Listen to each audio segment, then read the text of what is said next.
How to Manage Your Money When You Don't Have Any. Self-published for the Amazon Kindle. This book is looking for a publisher. If you are interested in representing it or publishing it in any form, please email your financial mission at gmail.com. Since the beginning of the Great Recession, gallons of ink have been spilled trying to create cosmic justice for past sins and present economic inequities. For those of us damaged by the disaster, much of that passion feels like wasted time and energy. This isn't one of those books. This book is for the disheartened reader who, for whatever reason, is having trouble remembering their life before they felt financially out of control. While this book offers no solutions to make corporations behave like decent, ethical people, it does offer a simple, clear path toward a more stable financial existence for those willing to accept it. Readers of all income levels can find its simple financial plan useful. However, since this book focuses on doing your very best with your current income, readers looking for discussions on long-term planning or investments might be disappointed. Don't misunderstand, long-term planning is vital for financial stability, but there are so many other great books on the topic we won't deal with those topics here. So if your concerns revolve around what will happen to your child's financial aid when you gift them a large portfolio of stocks, this book may have little to offer you. On the other hand, if your concerns revolve around how to make sure you can afford to pay the mortgage on an upside-down house so your child has a roof over his or her head, this book is written for you. If you have read other personal finance books, I hope you aren't disappointed to find this one a little bit different. Many, but not all, personal finance books offer what I call the bowl of popcorn approach to financial advice. They are full of little chewy nuggets of information which may or may not be useful on a daily basis. Very few of them offer a single coherent financial plan stretched throughout the book. There are notable exceptions, my aim is to be among them. For the author, the risk with aiming a little higher than popcorn advice is that I may lose my audience along the way. A book of popcorn is safe because just about everyone can find something useful in such a book. Everyone goes home a winner, and no one gets hurt. But nuggets of advice have very little power to comfort us or assist us if we are experiencing any serious financial problems. In order to help households truly suffering from the effects of the Great Recession, I will have to ask for something from my readers, and so I risk alienating many of them. If you are going to benefit from this book, you and I will have to agree that lasting change takes more than simply changing what you do. Lasting change also requires that you alter what you believe about money. To me, changing what you do without changing what you believe is very similar to dieting. The weight comes off, but unless you come to believe that healthy foods can satisfy your cravings better than junk food, the diet won't work. As soon as your diet ends, you will go right back to eating the way you ate before and end up putting the weight back on. The same holds true with financial changes. I can teach you how to avoid impulse purchases at the grocery store, but that won't help you if your belief system about money is broken. You will just impulse buy online instead. Remember, your values and choices have brought you to this current place of stress. Are you ready to try something different? In our house we have a saying, 2 + 2 always equals 4. If you believe and do the same things you did in the past, you will get the same results in the future. So if I am going to help you, I have to ask you to think critically about how you have dealt with money in the past and adopt new ways of thinking about money in the present. These new ways of thinking will form the foundation which will help you benefit from the nuts and bolts practical advice I will give you later in the book. If you come with an open mind, it will be worth the wait. The plan I offer isn't pie-in-the-sky idealism either. This is the battle-hardened financial plan which has guided my family for years. It is also the same plan I preach to other families as a real estate agent, financial advisor, and financial counselor. It is deeply personal for me, and I know it can change the way you deal with money and relieve your stress. To start, we need to peek out of our foxhole and take a look around. It is time for a short assessment of the financial landscape we find ourselves facing as a country. Our collective thinking and actions created it, and now we as individuals have to live with it. Along the way, I will tell you more of my story and introduce the concept which will organize our financial plan throughout the book. By now, almost all of us recognize, our country has contracted some kind of long-term economic illness. While reported unemployment may finally have begun to fall in recent months, it will take many years of consistent job growth to bring us to a place of full employment. Besides, actual unemployment is likely much higher than reported, because government unemployment numbers only count those actively looking for work. An unknown number of additional workers have given up. The Federal Bureau of Labor Statistics has estimated only 58% of working-age males are currently employed. Working-age male employment has been declining for decades, but the recent recession has pushed it off a cliff. If you are so lucky as to become unemployed, it takes an average of 40 weeks to find employment. Some argue, long-term unemployment numbers are as bad as or worse than during Great Depression. Yet, despite these dire realities, many politicians seem more committed to finger-wagging and ideological solutions than taking concrete steps to get out of the mess. Both consumer advocates and many media outlets have encouraged consumers to look back at the housing bubble and blame the banks, predatory lenders, and Wall Street for causing our current pain. After all, they say, if the banks hadn't invented ridiculously risky loan products, then none of this would have happened. They imagine rooms full of cigar-smoking executives sitting around deciding how best to take money from little old ladies. Motives aside, the pundits aren't wrong. The system of turning mortgages into investments promoted ever greater risk-taking by lenders who had little at stake when they were not the final investor. The huge profits banks earned through servicing mortgages led to a tremendous amount of faulty thinking. My personal favorite, many banks built into their lending policies and loans the assumption that housing prices would always go up. This was neither historically accurate nor a reasonable expectation. One only has to look back to the mid-1980s to find an American housing market with flat or even declining prices.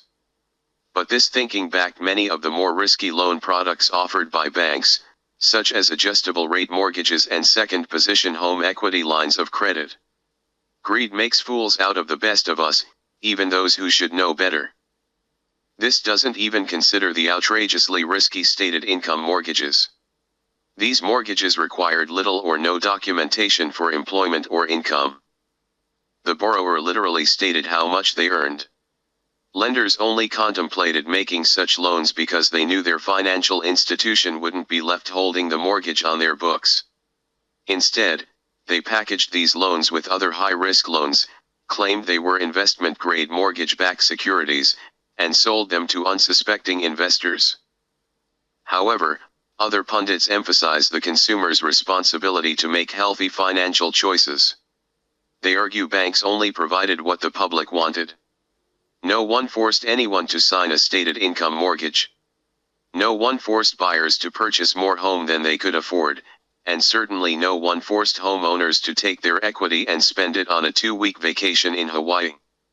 Consumer advocates counter that banks created an intentionally asymmetrical relationship with the consumer. Time and again, banks told their customers they could reasonably spend their home equity on consumer goods and services. How many banners can you remember seeing in the windows of banks saying things like, "Need a vacation. Home equity rates at 4%." Once again, consumer advocates present a compelling argument, because the relationship between banks and consumers was and is asymmetrical. Like all companies, banks heavily market the debt they sell. They attempt to associate themselves and their debt with all the good things we want in life. They obscure dangers and ludicrously exaggerate benefits, while failing to clearly explain the risks. Yet in this, they only do what companies large and small are expected to do in the United States. They, like all other for-profit companies, sell a product to the consumer to benefit their owners, the bank's stockholders. Despite my sympathies with the consumer advocate's position, I worry these arguments contain a dangerous kernel of untruth which could paralyze us if it dominated our beliefs. All of us who feel a righteous indignation toward the banks, Wall Street, and big corporations run the risk of making the consumer out to be a helpless victim, doomed to financial failure by an unfair system no one can control. This simply isn't the case. In any financial transaction there are two parties, the buyer and the seller. Standing outside the situation, I can say the relationship between them is asymmetrical. However, the seller only has more power because the buyer wants what the seller offers. If the buyer decides they do not want to purchase the seller's product, then the seller loses all their power and control. At the instant the buyer rejects the seller's advances, they stand looking at each other as equals once more. It may be a hard truth, but as consumers we must recognize we cannot change our financial situation until we own up to our beliefs and choices. What the banks and the advertisers did to get us to this place really doesn't matter. We must understand, we have given away much of our financial freedom through the decisions we have made. We wanted what they sold us, plain and simple. I have some good news. No matter how discouraged we get, we are free to change what we want at any moment in time. If we want to change our personal financial situation, we need to change what we value and, by extension, what we purchase. Change what we consume as a society and we might change corporations. Change what we consume and we might even change our political system. No matter what, change what we consume and we will take back our sense of control and self-respect. Defining the problem. It would be easy to pull a simple writer's trick at this point. I could tell you what I call an Eden story. An Eden story is a story about the idyllic time before the beginning of our troubles. The trick works well because it resonates so powerfully within most of us. Most human beings seem to long for a time before innocence was lost. Isn't this how many fiction stories begin? There is a short time of peace which sets the stage for the conflict. In this case, the story could start in the time before we came to be controlled by big bad personal debt. All I have to do is pick a significant decade, say the 1930s, and tell you how most people from that era felt being in debt was evil and how they worked hard to avoid all debt. Then comes the fall from grace, the moment we sinned as a people and our troubles began. In this case, the role could be played by the post-World War II housing boom led by the new FHA mortgages. I could talk about the terrible compromises of the so-called greatest generation, how it was their Diners Club card which introduced our culture to easy debt and made it prestigious. I could tell you this story, but beware. Like most Eden stories it simply isn't true. In particular, there just hasn't been a time in our culture or any other culture before debt. Oh, yes, views about debt have changed over time, and I of course would like to change your views about debt, but personal debt has a much longer, richer and more interesting history in our world than our problems in the present. Debt goes back as far as the written record.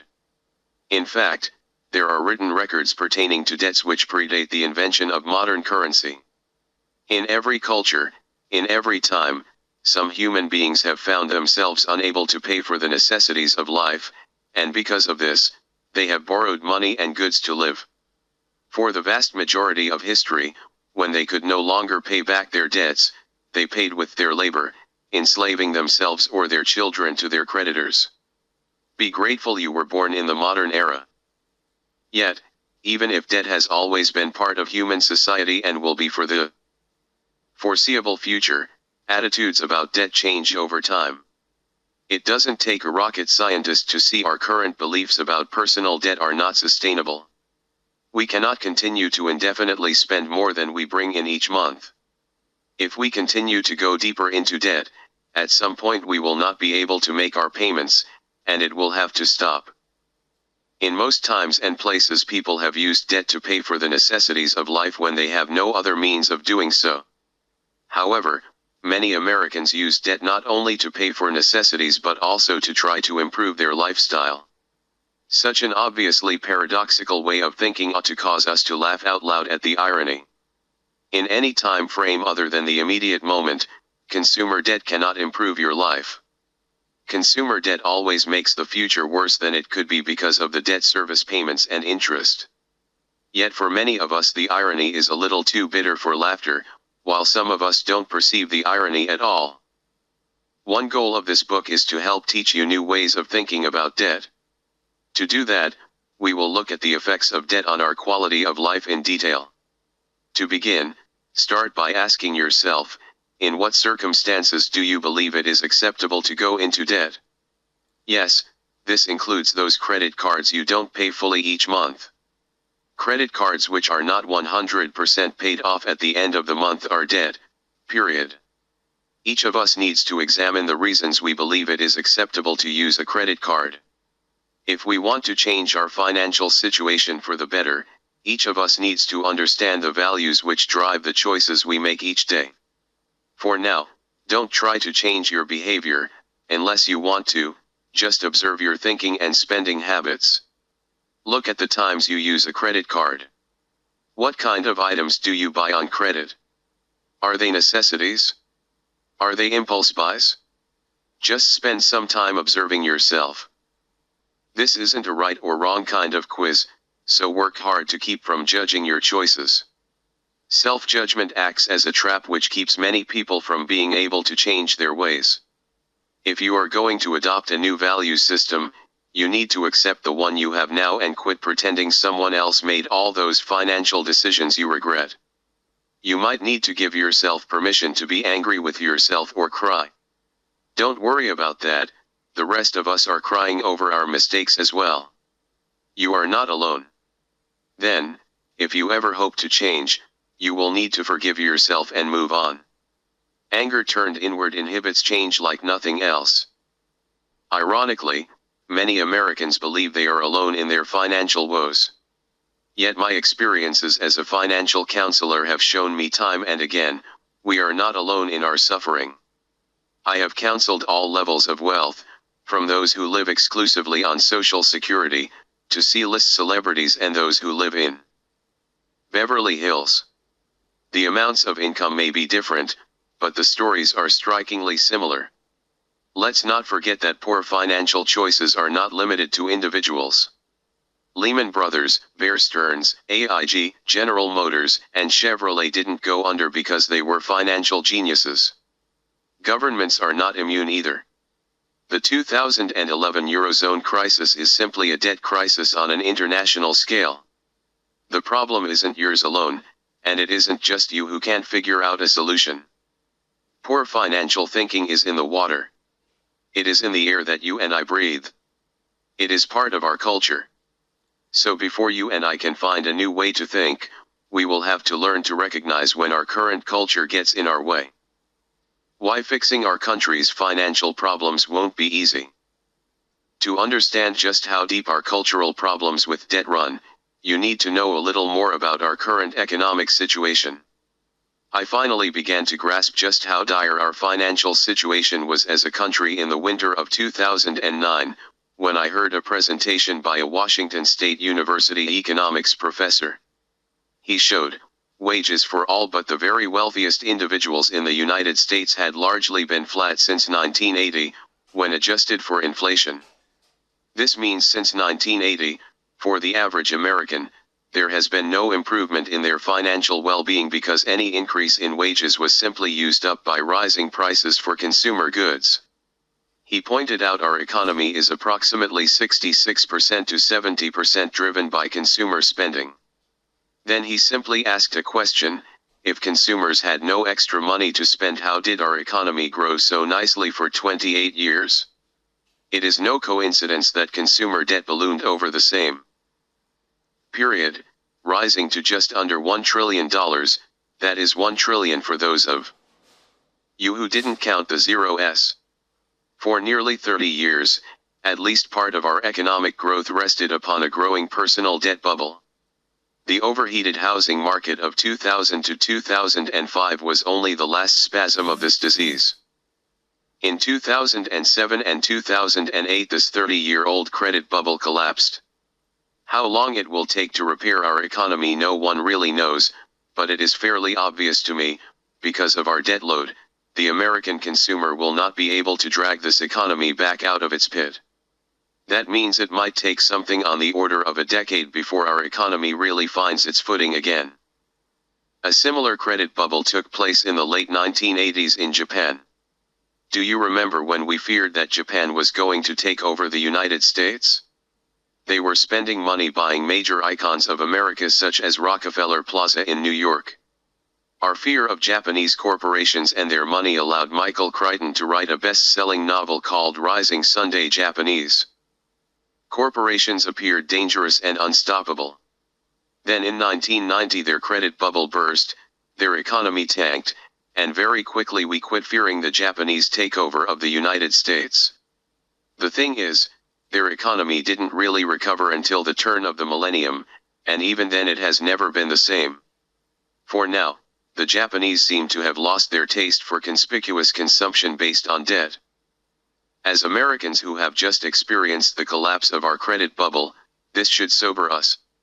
As individuals, it should make us think about what financial contingency plans we have made to protect our homes and our children from an economic storm which isn't going away anytime soon. We may not know what the future of the American economy will look like, and we may not know when we will feel like we are out of the woods, but good decisions in the midst of this financial mess can make the difference between weathering the storm with a few bruises and finding ourselves deeply in over our heads, facing dire consequences for the ones we love. Americans used to take their basic needs for granted. We didn't worry about food or shelter. How much has changed in such a short time? Our deeply wounded economy no longer allows any of us to take our basic needs for granted. It is possible in this economy to work very hard, to be employed full-time, and still end up in a foreclosure, without adequate food, clothing, and transportation. I personally know this to be true. My own story. My career track record doesn't create the picture-perfect resume. I have had too many different careers over the last decade to make typical human resource managers comfortable. However, not all of my changes in job and career were by choice. In 2004, I discovered real estate, and for the next 4 years I was happy in that profession. I built a good business as a residential real estate agent, but during those years the pickings were easy. Even though I made a better income than I had previously, I still struggled to get by. Like many professions, at the beginning, real estate is either feast or famine. Along the way, I made my share of financial mistakes. Once when money was tight, I refinanced my home, used the equity to pay off some debt and a car, and in the process raised my monthly mortgage payment nearly $400 per month to this day. I deeply regret that decision. Even when times were good, we didn't seem to be able to get ahead. We lived from irregular paycheck to irregular paycheck. In between, we used a credit card or two to fill in the gaps. When the next paycheck would come, we would dump any extra onto the credit cards and put none of it in savings. What do you think would happen the next time a deal didn't close, and we had another gap? Out came the credit card. In the winter of 2007, my parents invited my wife and me to take Dave Ramsey's 13-week Financial Peace University with them. What an eye-opener. There were so many aha moments throughout the course of the seminar. We began building an emergency fund and applying Ramsey's baby steps to our personal finances. Ramsey's course provided key missing pieces which deeply influenced my thinking about money and saved my family from financial disaster. However, even while taking his course, I felt something didn't quite make sense. Ramsey's conspicuous consumption was continuously on display, and his plan still made becoming rich the end goal of healthy personal finance. Reservations aside, Ramsey's classes helped, and none too soon. In the spring of 2007, the collapse of the real estate bubble began. By July, our finances dramatically tightened. Later that fall, there was a brief window during which I did pretty well by focusing on first-time buyers, but I could see what was happening. Ever since watching homes receive 30-plus offers in the summer of 2006, I had been worried about a bubble. As things ground to a halt in the fall of 2007, I figured the party was over. By early winter of 2008, the media had found their culprit. Do you remember those quaint arguments which said the majority of us were perfectly good borrowers, and it was just those evil subprime people who caused the problem? Denial is a deep river. By February, the handwriting was on the wall for many careers in real estate. In my area, there were nearly 1,800 real estate agents and only 300 sales a month. I figured, if there were two sides to every transaction, my family would eat about 1 out of every 3 months. For some reason that wasn't good enough for me. Late one night, I cried in my office as I decided to leave real estate. I really loved helping home buyers and homeowners. Oh, if only I could have seen a bit farther the future. I quickly looked around for a profession which had a similar feel, and within a month, I landed a job as a financial advisor with A.G. Edwards. My first day was St. Patrick's Day 2008. Oops. I don't care how hard you work, it isn't the best decision to start a career as a financial advisor when you are staring at the biggest bear market since 1929. After 2 corporate mergers, I ended up working for Wells Fargo and washed out in May of 2010. In January of 2011, I took a job with a nonprofit financial counseling agency in order to pay the mortgage. When that job ended in November, I finally gathered my thoughts and finished writing a book partially based on my experiences. In America, we love winners. We love to talk about the person who made good against long odds. Dave Ramsey is a classic example. Ramsey has made a name for himself as a personal finance guru, because he has been a self-made millionaire twice, with a trip through the desert of bankruptcy in the middle. I think most of us figure that if the person has been able to dig out of bankruptcy and put together $1 million, they probably know what they are talking about when it comes to personal finance. I think this is true, to a point. As I have already said, I personally benefited from Ramsey's thinking about debt. His class really saved me.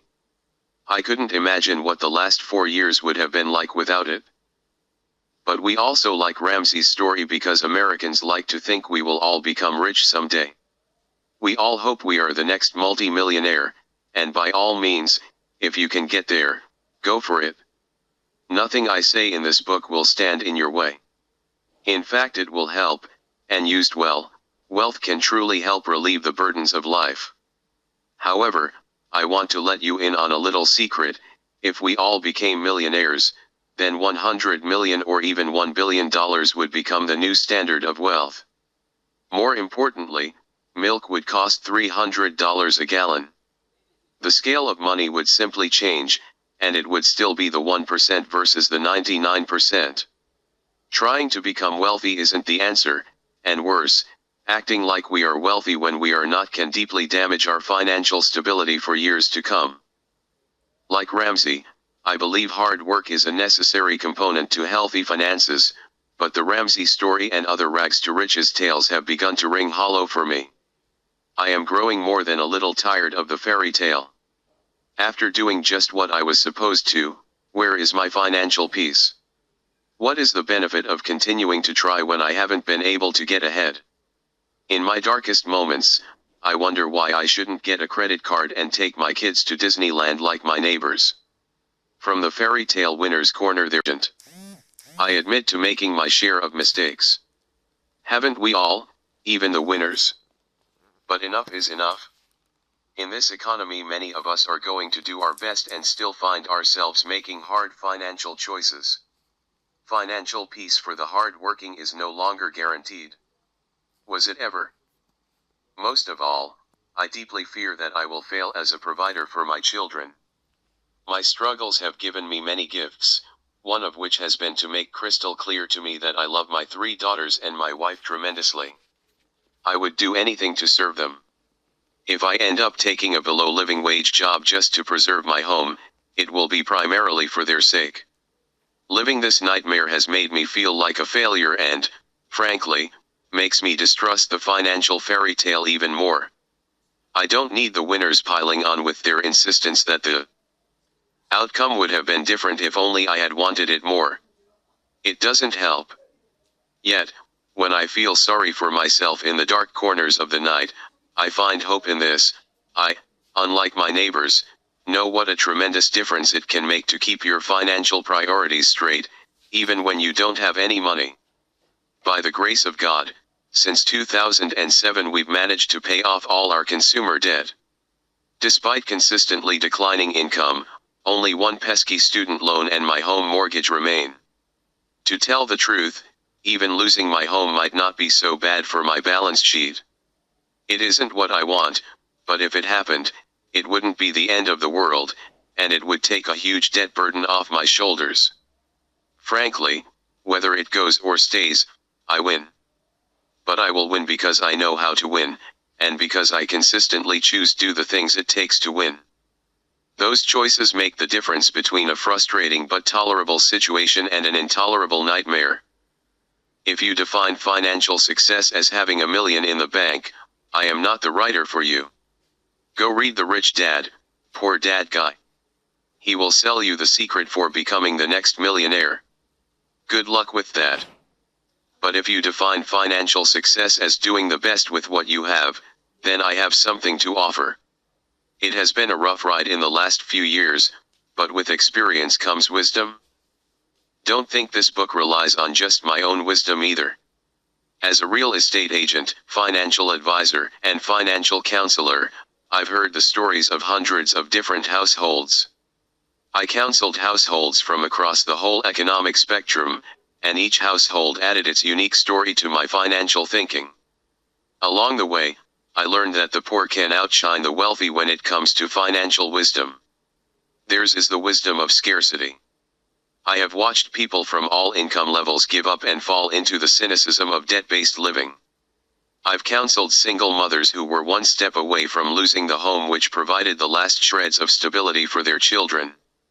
I grieved with them as they faced foreclosure and possible homelessness. If I have learned one thing from their stories, it is the power of choice. Keep choosing. Don't take the easy path. It makes a difference. Don't give in to the pressure. Remember the 1930s came to an end. This will end as well, and we will all be better for it. Playing the hand you were dealt. No one asks to be born into a generation which is not likely to do as well as their parents. However, for those of us under 40 there is a distinct possibility this will be our fate. I won't suggest we shouldn't be mad at the situation. On the contrary, most of us don't understand how badly our parents screwed things up. For us, it isn't right that many of us are facing an uncertain future because our parents wouldn't keep their hands out of the consumer cookie jar, even though they couldn't pay for it. But, blame rarely creates any useful change, and since coming of age, my generation hasn't exactly avoided the excesses of our elders. Our own self-destructive financial choices make it unwise for us to throw stones. In reality, it doesn't matter how we got to this point. The question is no longer how we avoid or get out of the trap laid for us by the rampant consumer debt of the last 30 years, but rather what we as individual households are going to do now that we are in this situation. Contrary to popular belief, there is a lot which can be done. We cannot change the hand we have been dealt, but we can play it to the best of our ability, which can make a tremendous difference in where we end up on the other side of this mess. Mission, strategy, and tactics. In any military action there are three different components. First, there is the mission set out by the commander-in-chief. Then, the mission is delivered to the military which has the task of carrying it out. Traditionally, the military breaks its thinking into two components as it tries to accomplish a mission set by the president. The first of these would be the strategies the military chooses to complete the president's mission. For instance, in World War II the Allied leaders set the mission of bringing about the unconditional surrender of Japan and Germany. The Allies pursued a variety of strategies to accomplish this mission. Perhaps the most obvious strategy was the systematic liberation of almost all the territory the Axis powers had recently occupied. The third component of traditional military planning are the numerous real-world activities which, when organized by the strategies into a coherent plan, accomplish the mission set by the President. These day-to-day activities are called tactics. For instance, the invasion of Normandy, D-Day, was a tactic used to accomplish the strategy of defeating Hitler's armies, which helped accomplish the commander-in-chief's mission to force the surrender of Germany. Military planners fall into a classic mistake when they replace clear strategic thinking with tactics. Many military historians accuse the United States of making this mistake during its participation in the Vietnam conflict. You can watch an example of this mistake in the film When We Were Soldiers. The movie portrays one of the first major American battles of the Vietnam War, the Battle of Ia Dong. American troops won a hard-fought victory against a much larger Vietnamese force. However, the president hampered the ability of American military planners to make victories like La Dong stick, because while the president had set a clear mission defeating the army of North Vietnam, he added all sorts of unclear and contradictory conditions, such as fighting the Vietnam conflict on the cheap and with only a few troops on the ground.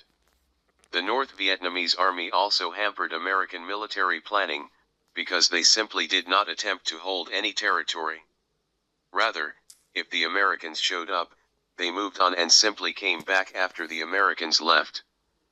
Faced with these difficulties, American military planners struggled to find strategies which allowed them to accomplish the president's mission. Since a clear and politically feasible strategy could not be found, planners tended to confuse tactics for strategies. In When We Were Soldiers, placing infantry on helicopters became more than a tactic to deal with a highly mobile enemy. Instead, military thinkers exalted the helicopter to a strategy which could win the war and accomplish the president's goals. While tactics such as helicopter-based infantry won many short-term victories during Vietnam, these victories were never sustained and often quickly reversed, because American military planners lacked a credible strategic roadmap which allowed the tactics to work together toward a mission. Many of us make the same kind of mistakes with our personal finances which our government did during the Vietnam conflict. We win many small victories, and even some major battles, but then wonder why it still feels like we are spinning our wheels. For instance, for a time we may manage to keep shuffling our credit card debt from one low-interest introductory offer to another. We may always pay all our bills on time and have a nearly perfect credit score. Yet we still feel we are falling further and further behind. Often, we have no problem finding tactics to win battles on a daily basis. Instead, we lack a clear and reasonable financial mission and strategic plans to guide our daily financial choices toward that mission. In order to make sense of our financial situation, we need to take a step back from the day-to-day battles, look at where we are trying to go and what strategies we are using to try to accomplish these goals. I have found this military planning model to provide a useful way to think about personal finance, and we will use it as a guide throughout this book. To begin, we must organize our frenetic activity. We must give ourselves a mission. We must understand what it is we want our hard work to bring us. It is time to look your financial mission. Your financial mission. At a time like this, I think one can easily forget that we live in an incredible country. America is still rightly called the land of opportunity. Each day, immigrants from around the world still arrive on our shores, because in the United States they have the opportunity to make a better life for themselves and their children. Even in a depressed economy, our country still provides its inhabitants with an ability to take care of daily needs which is beyond the wildest dreams of 99% of the human beings who have lived on this planet. We really shouldn't forget that. America is a great place to be born and a great place to live. Sometimes in the middle of all the frustrations of daily living, we just need to sit back, take a deep breath and be thankful for what we have, and we have a lot. Despite our current economy, the American dream still seems very much alive for our new immigrants. Yet since our earliest days as a country there seems to have been a split in the meaning of the American dream. Just what did immigrants come to find on our shores? On the one hand, it seems to have embodied an idea expressed in the Norman Rockwell painting Freedom from Want. In this famous painting we see a grandmother and grandfather bringing a turkey to a table surrounded by friends and family.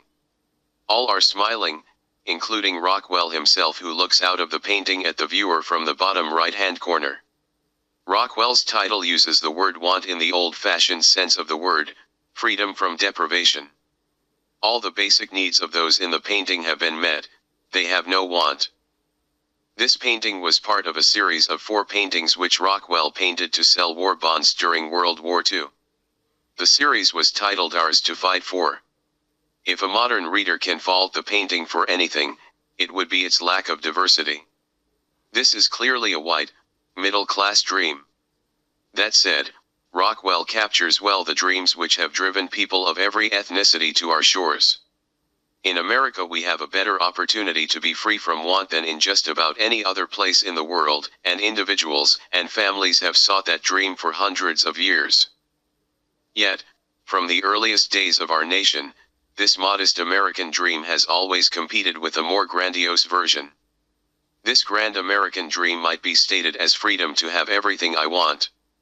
One could easily fall into the trap of believing such thinking is only a post-World War II problem, but such is not the case. This definition can be seen in the land rushes and gold rushes of the 19th century as well as in the investment and get-rich-quick schemes of the 20th. Pieces of it run through most contemporary books on personal finance, including Dave Ramsey's work, which emphasizes wealth creation as the end goal of all healthy personal financial thinking. Perhaps my very favorite expression of this grand American dream comes from the song Big Rock Candy Mountain, by Harry McClintock, which lays out a hobo's version.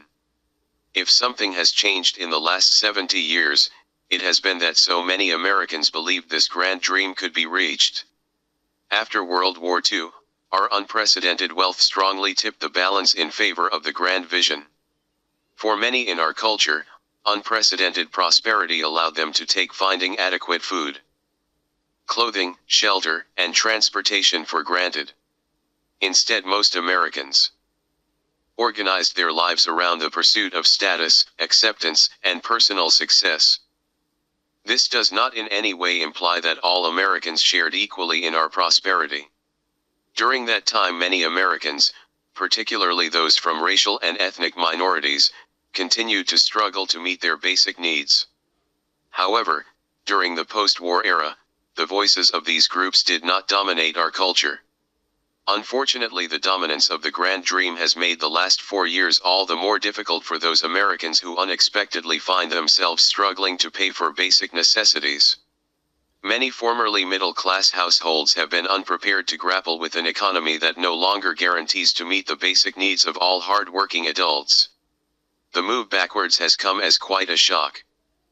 Consider this chapter a chance to reshape your priorities. We'll begin by considering how our status-driven culture has reshaped our goals and thinking during the last 70 years. Along the way, we will look at a real-world example of how taking basic needs for granted leads to poor financial thinking, and how it works against even high-income earners in our culture. Finally, we will consider what financial goals are reasonable in light of our current economy. Wants versus needs, an opportunity for business.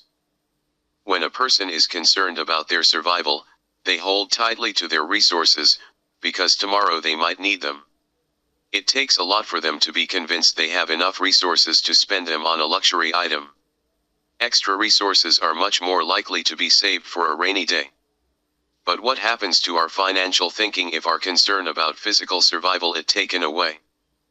For an individual who is no longer concerned about their basic needs, a whole host of nebulous desires are now free to compete for that person's time and attention. Goods and services related to human needs can become undervalued, while those goods and services which provide perceived status, self-expression, and prestige dominate a person's choices and financial thinking. In this system, wants have replaced needs as the primary concern in most financial planning. However, These new desires are much more matters of taste and opinion. The post-war dominance of taste and opinion in our culture's financial thinking created a whole host of new business opportunities. Consumption, luxury items, and goods and services which provided perceived status took on a new importance. In fact, as we saw in the last chapter, they became the driving force behind our economy. Today consumer spending accounts for nearly 70% of our economic growth. Because they depend on our continued spending on luxury items, many American businesses, not to mention currently elected politicians, have a vested interest in making sure we do not begin to prioritize our basic necessities over continued consumer spending. After all, to take the necessities of life seriously again will come at a cost for all of us. For a time, such behavior will make our economic problems worse because Americans will no longer spend money on status items. This will slow consumer spending and this will lead to slower growth in our economy.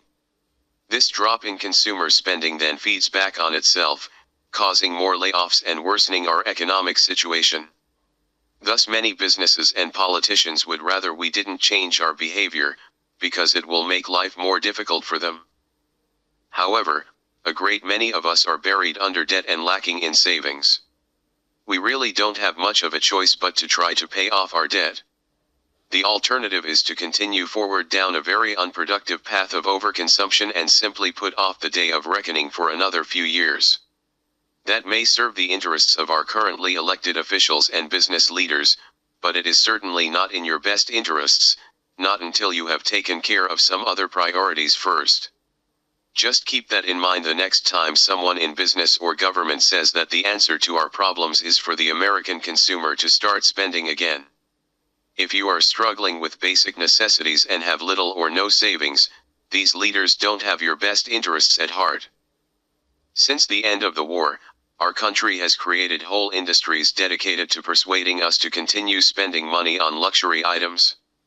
The invention of the television just at the beginning of this wealth boom profoundly impacted the process by which advertisers accomplished their goals. More recently, the internet and social networking have opened avenues for marketing goods and services which couldn't have been imagined in the wildest dreams of the madmen of the 1960s. Today, advertisers invest billions of dollars each year to discover what makes us choose to place our money with product X rather than product Y.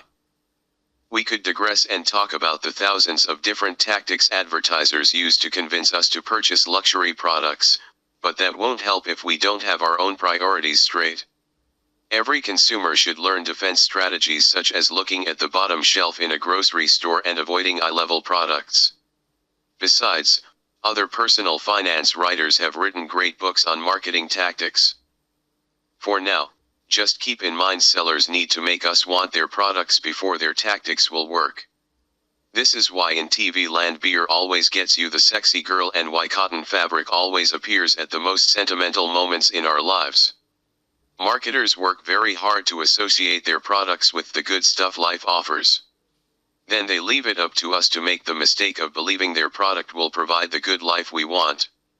The best defense against advertising is to make your own decisions about what you value and to maintain a skeptical attitude about the associations which advertisers try to make with their products. Since when is cotton more homey, sentimental, and comforting than silk?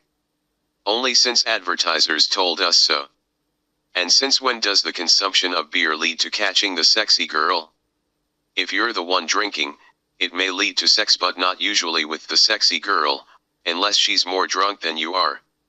If you know what you want out of life and you don't let advertisers trick you into believing their product will provide it, then advertisers have little control over what you purchase.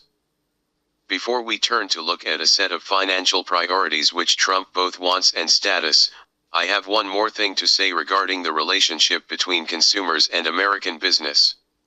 Consumers must remember every for-profit company in the United States has exactly the same goal, to make money for its owners.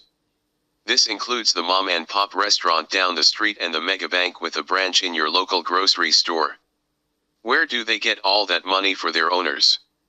From you. For these businesses, taking money from you and putting it in their pocket isn't a game, it's a matter of life and death. If they cannot extract enough money out of your pocket, they will go out of business.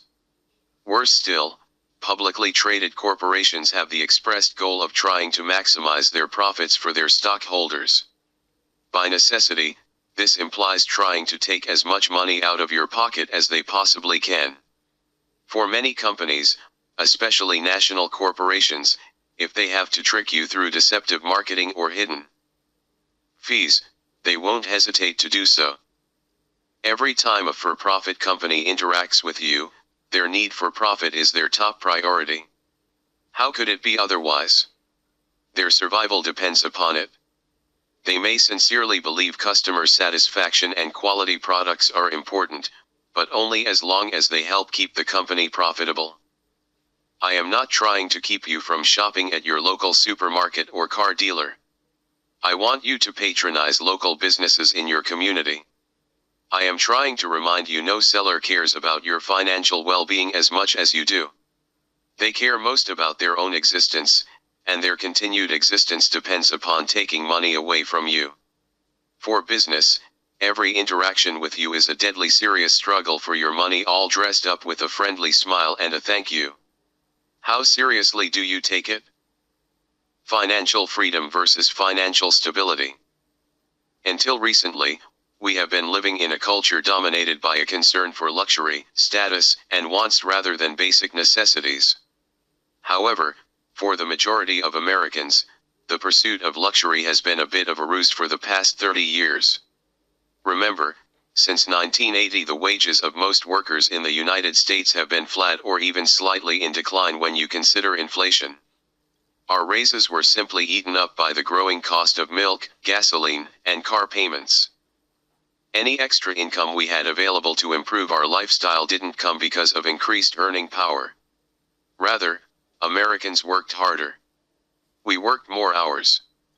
The number of families in which both spouses worked outside the home continued to grow. When all of these were not enough, we borrowed money to make sure we could continue to buy our status and sense of well-being. The generations born after the Second World War grew up believing they had a right to a better lifestyle than their parents, and when the economy didn't provide it, they borrowed to get it. Our current economic and personal finance troubles are simply the inevitable hangover. It is time we re-adopt a more modest vision of what our wealth can provide for us. While our land of opportunity is not capable of providing us with every consumer good and service we desire, it is still capable of providing us with unparalleled financial stability and freedom from real want. The pursuit of financial stability needs to replace the pursuit of financial freedom in our basic beliefs about what money can provide. But what practical difference in our day-to-day living does it make if we pursue financial stability instead of wealth? So far, all of this has been a really great thinking exercise, but that is only one small step toward changing our daily lives and relieving the knots in our stomachs. Perhaps, an example provides the best way to see what a difference the pursuit of financial stability can make in our thinking. Dentist versus receptionist. So what does it mean to be wealthy? Who is actually wealthy in the United States?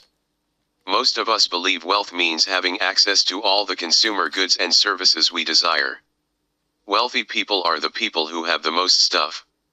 While that may be true, most people don't realize that access to stuff will not protect them from financial stress when difficult times arrive. Wealth is not equal to financial stability. To demonstrate my point, I want to give you an example I created for a seminar I taught at a low-income apartment complex. The salary numbers for the dentist are from the Bureau of Labor Statistics. It also comes from my experiences as a financial counselor. In my practice, both of these fictional characters were very typical. We begin in the year 2005. The 30-year credit boom is still on, and no one knows it is rapidly approaching its end.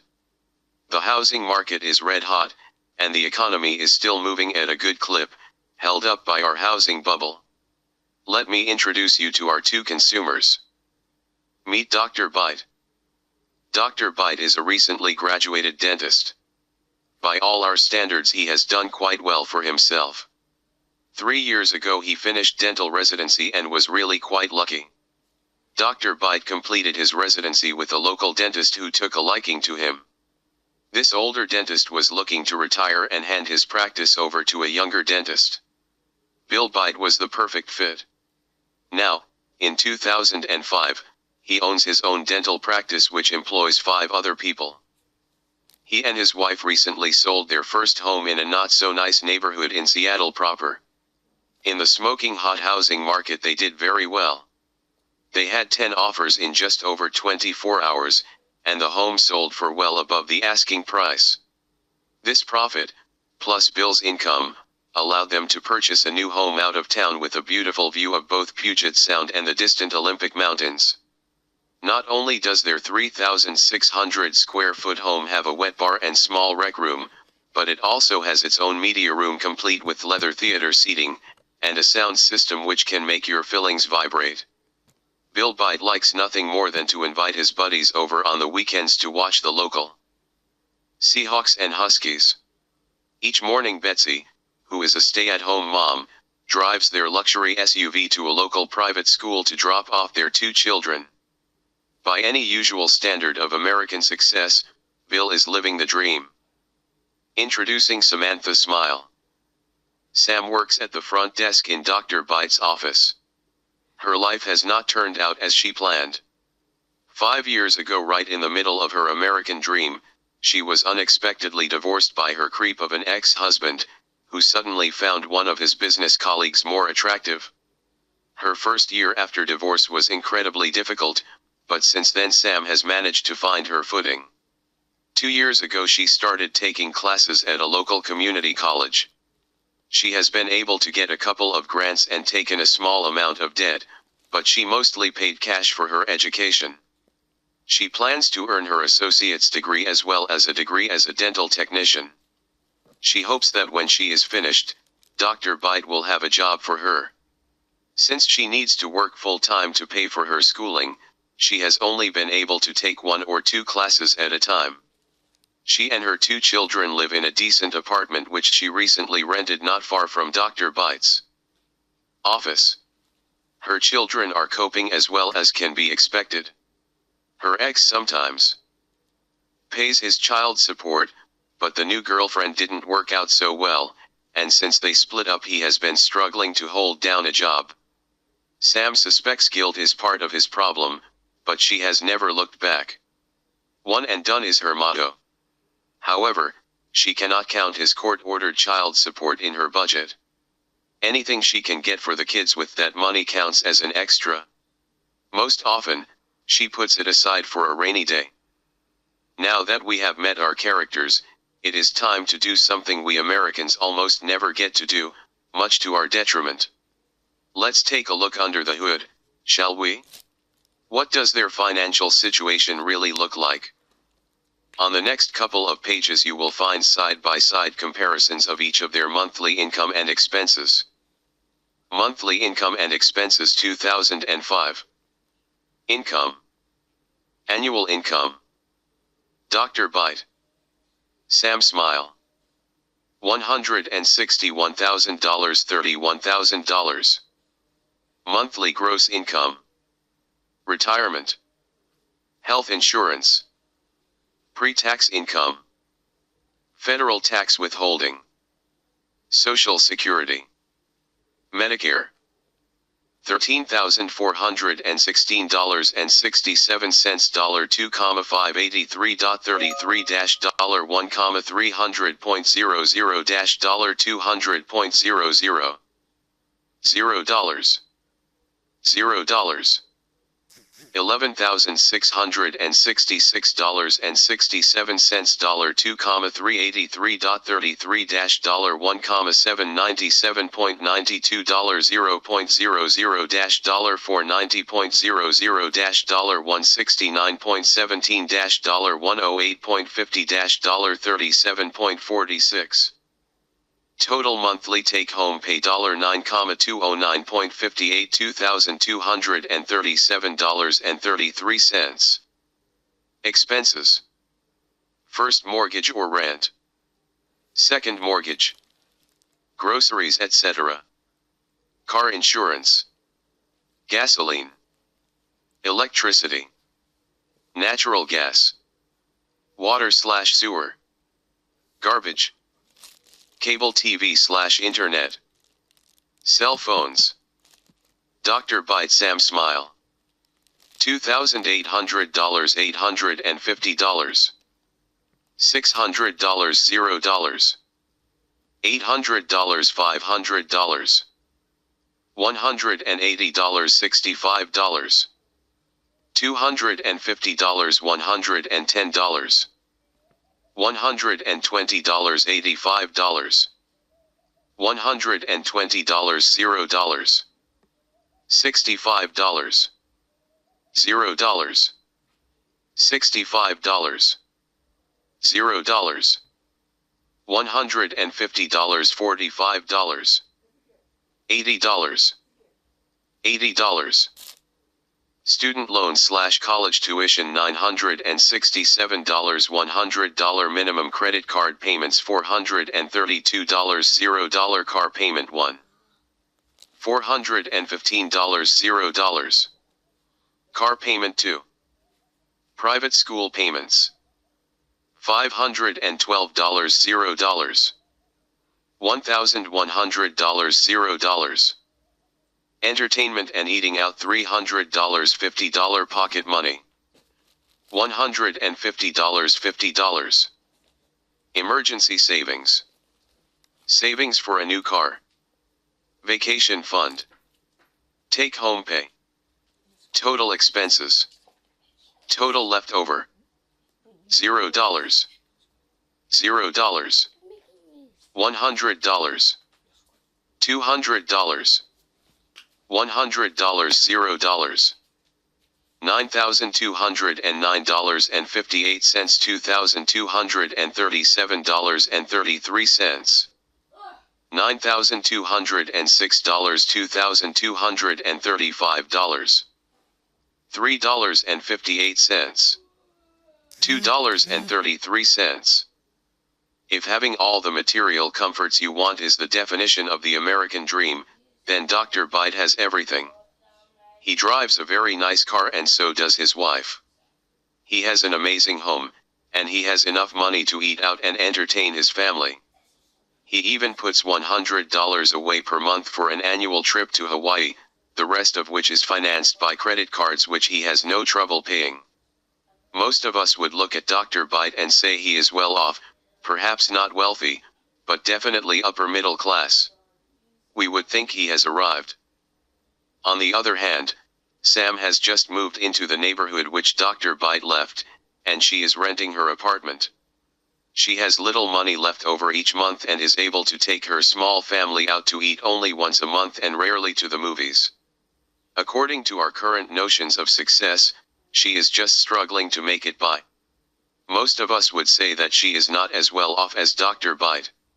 She might even be called poor by some ridiculous standards. But what happens when you put each of these situations under stress? How do they play out? Let's jump forward 5 years and see how Dr. Bite and Sam are doing in 2010. Dr. Bite in 2010. Things went along just fine for Dr. Bite until 2008, and then the last 2 years have been difficult. His collections have been steadily declining since the beginning of the recession. Right now he is down about 25% from his peak in 2007. Recently, he made the mistake of looking through the records from the last 30 years of the practice he owns and found out there hadn't been a month as bad as last month since 1987. As the layoffs have mounted in the last 2 years, it feels like all his clients have gone away. It feels like every other time the front desk calls to verify a 6-month cleaning they hear the same story. I lost my dental insurance and can't afford it right now. He has had to make some changes at work. He has taken a pay cut in order to keep his business going, so his pay is down 30%. Also, this year he finally decided he could no longer absorb the increasing cost of health care for his staff. Dr. Bite cares about his staff, and the meeting where he announced the changes ranks as one of the top 10 worst moments of his life. But there wasn't a choice, he just couldn't afford to continue to pay more.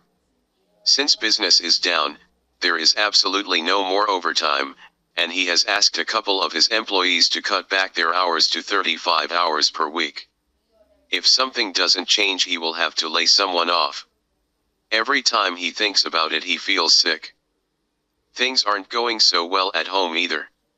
It just feels like he and Betsy can't get ahead. They are still making their credit card payments, but just barely. There have been times where they have been late enough that they have had a call or two from the credit card companies. Not that trying to make their payments has really mattered. Their credit card companies have still raised their rates to well over 20%, and they are unwilling to reduce them. Now it feels like no matter what they do, they cannot make any headway at all. So far, they have made every mortgage payment, but it has been a close thing as well, and who knows what next year will bring.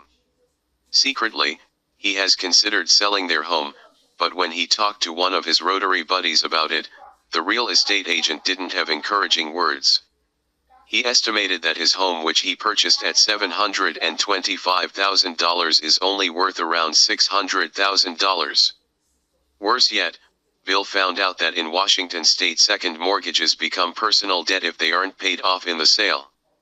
Even if he sold his home, he would likely need to follow up with a Chapter 13 bankruptcy, or he would end up dragging around $52,000 in debt from a home that he no longer owns. It really doesn't feel like much of an option to sell, but it is slowly dawning on Dr. Byte that he may have no choice. Thank goodness one of the cars has been paid off. That helped the budget significantly, but Betsy keeps pressuring him to get a new one. She says she doesn't feel safe in a 6-year-old vehicle. She kept warning him her car was going to break down, and sure enough it did. Thank goodness it happened at home, and the fix was relatively cheap, but now Betsy won't let go of the idea that her car is unreliable. Now she keeps telling him she is going to break down on the freeway one day, and she and the children will be left stranded. The image of his kids stuck in a car on I-405 keeps rattling around in his head, and that has kept him up at night. Sam Smile in 2010. The last couple of years have not been easy for Sam Smile either. Prices for everything keep going up, but she hasn't seen a raise since 2005. That said, she seems to be weathering the Great Recession better than some. Her boss, Dr. Byte, has been having an especially hard time. He has always run his business like a family. When he told his staff they were going to have to pay for part of their health care this year, he had tears in his eyes. The thing is, after her ex Greg left, Sam has never taken her financial situation for granted again. She has always made sure there is something extra each month. Sam just rolled with the change in expenses. Eating out has all but gone away, and going to the movies is a thing of the past. So is the daily latte habit. Instead, Sam and the dental assistants went in together and bought an espresso maker for the office. They make their own lattes now. One of the assistants used to be a barista, so they don't come out half bad. Those changes alone made a huge difference and were no-brainers for Sam. A layoff doesn't seem as far-fetched to Sam as it did even a few months ago. Dr. Byte asked 2 of the younger members of his staff to cut their hours. If things don't turn around soon at the practice, there will have to be more cuts. There has been talk among the other assistants they could even end up job sharing, that is, working part-time and taking unemployment part-time. That really got Sam thinking about whether or not she could handle a layoff. Knowing she has savings in the bank has allowed her to sleep at night, but if she lost her job, she realized she would probably have to get a roommate. Frankly, once she considered the idea, she decided she might just pursue it to keep up her savings. She couldn't count the number of times in the last few years her emergency fund has really saved her. From paying for stitches, to the month in which she was so tired she forgot to include the electric bill in the budget, savings has kept her afloat. Her only other option might be to quit school, but she only has 2 semesters left. That is probably the last thing she would consider. With her emergency fund she would have the cash to pay for those classes outright, but if she lost her job she would need that cash to pay for basic necessities like food. So far, Sam has avoided most student loans, but considering how close she is to finishing, she might consider dropping her tuition payment and borrowing for the rest. It wouldn't be that much debt, and since she does payroll in the office, she knows just how much better money a new dental assistant makes than she does. She can't say she is happy about her current financial situation, but she really is better off than some. In the office the other day she overheard a tense conversation between one of the other assistants and her husband. They are so upside down in credit card debt, they are going to have to look seriously at bankruptcy or drop their health coverage. Sam is just grateful she paid off all her credit card debt with some of the money she received in the divorce. She doesn't think she could sleep at night if she also had credit card debt to think about. By the looks of the dark circles under her co-workers' eyes, it doesn't look like she sleeps well either when she has financial problems. Monthly income and expenses 2010. Income. Annual income. Dr. Bite. Sam Smile. $112,700 $31,000. Monthly gross income. Retirement. Health insurance. Pre-tax income. Federal tax withholding. Social Security. Medicare. $9,391 $2,583.33-$930.00 $650.00 $0.00-$380.00 $7,811 $2,203.33-$834.00 $328.06 $113.26 $0.00-$108.50 $37.46 Total monthly take-home pay $6,535.68 $2,057.37 Expenses. First mortgage or rent. Second mortgage. Groceries etc. Car insurance. Gasoline. Electricity. Natural gas. Water/sewer. Garbage. Cable TV/internet. Cell phones. Dr. Bite Sam Smile. $2,800 $850 $600 $0 $1,000 $650 $220 $85 $450 $120 $120 $85 $85 $220 $150 $200 $85 $0 $0 $0 $0 $30 Student loan/college tuition $967 $100 minimum credit card payments $612 $0 car payment $1 $425 car payment $2 private school payments $0 $0 $0 $1,500 $0 Entertainment and eating out $300 $0.00 pocket money $250 Emergency savings. Savings for a new car. Vacation fund. Take home pay $0 $0 $100 $0.00 $50 $0.00 $0 $6,535.68, $2,057.37. Total expenses. Total leftover.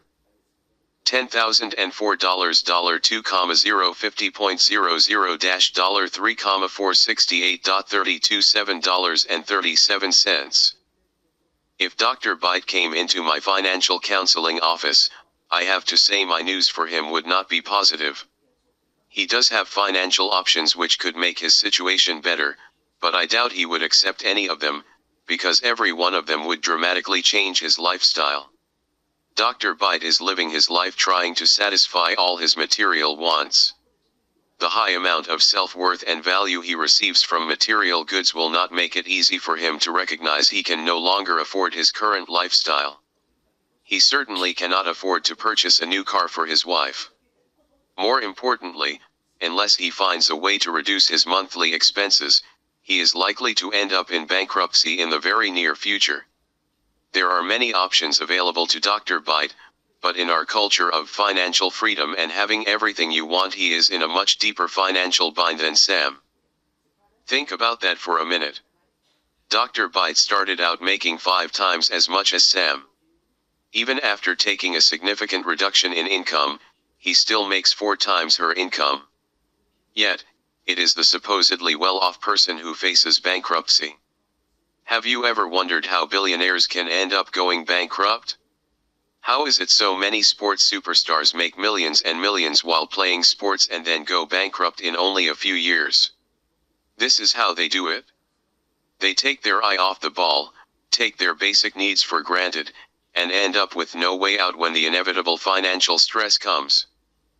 As much as we assure ourselves we would never behave that way if we ever made it, many of us are just like Dr. Byte. Every time you stand in line for the newest Apple product without putting money aside for emergencies, you are pursuing the wrong American dream. Every time you use credit to pay for something, knowing full well that you will pay interest on it, you are risking your financial future and condemning yourself to a lifestyle that is worse than what your paycheck could provide. As a nation, we can no longer afford to let the pursuit of financial freedom get in the way of the pursuit of financial stability. Our pursuit of the wrong financial goals takes away our options and leaves us vulnerable to downturns like our current one, and it hurts our families. So what are those obstacles which keep us from taking care of our financial stability first? What holds us back from pursuing financial stability, and what can we do about it, other than paying a therapist for the next 3 years? These will be our topics in the next chapter. How you spend your money reflects your true values. Stop and think about that for half a second. I mean it more literally than it may sound at first. It isn't a metaphor. It is more literal than a metaphor. Unless you are a trust fund baby, the money you have to spend on a monthly basis represents your hard work. Imagine for a moment that you are holding all the money you earned last month in cash. Unless you have savings, that cash is all your potential buying power for the month.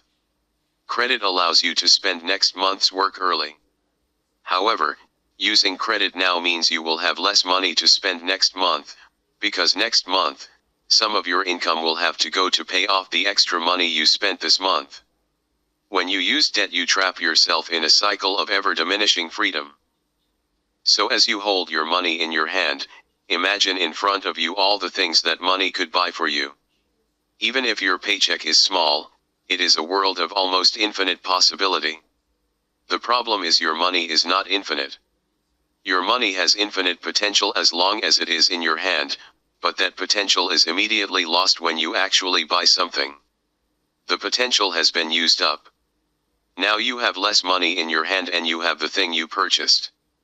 The fact that our money runs out forces us to make choices about where we spend our money.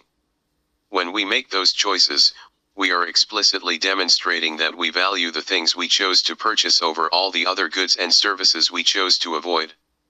How we spend our money reflects our true values at that moment in time.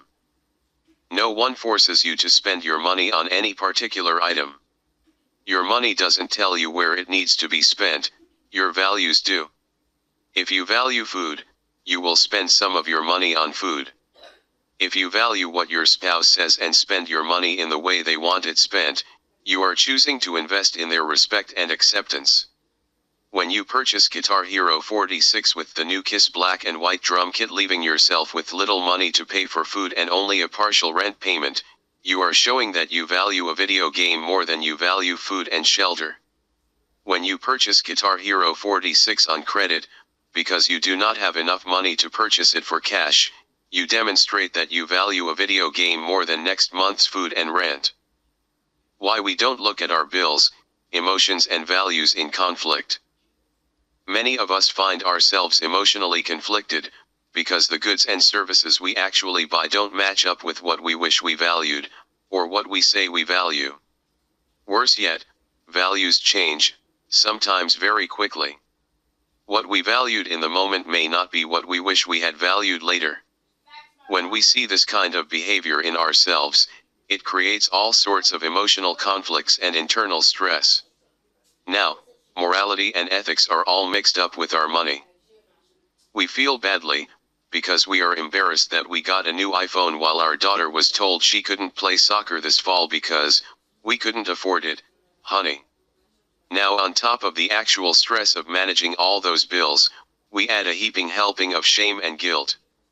Is it any wonder that many of us have developed a large and unhealthy toolkit of avoidance behaviors and coping mechanisms?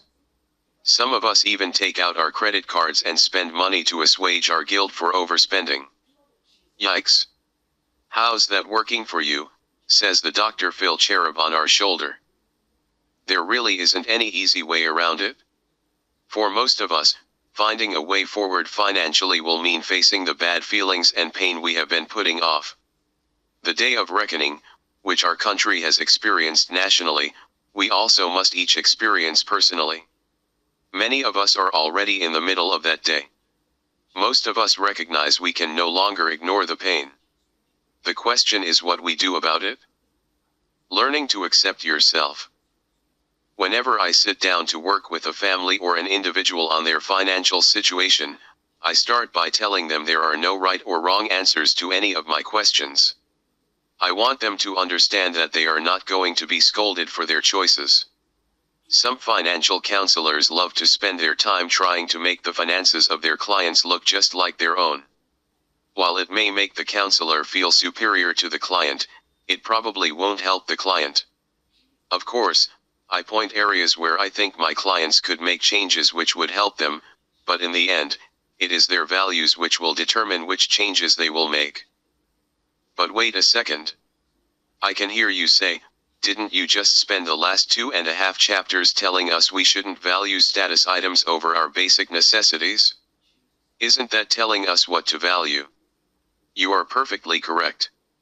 Throughout this book, I make the assumption that you value items like food, clothing and shelter more than you value luxury items like new video games, a new iPhone or a vacation to Hawaii. We all make mistakes, and sometimes we value status items more than necessities. Hopefully, these are not the majority of our moments, and hopefully we seek to change and improve so these mistakes don't threaten our financial stability.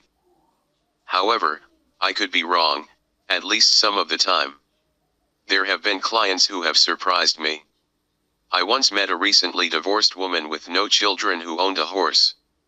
As we examined her budget, it became very clear she was in danger of losing her home. She needed to make a decision between her home and her horse. Even if she did give up her home, it would still be difficult for her to find adequate shelter without giving up her horse. After I explained the situation, without even blinking an eye, she looked at me and said, "I will keep the horse." That isn't the answer I would give, but I am not a horse person, and who am I to tell her she is making the wrong decision?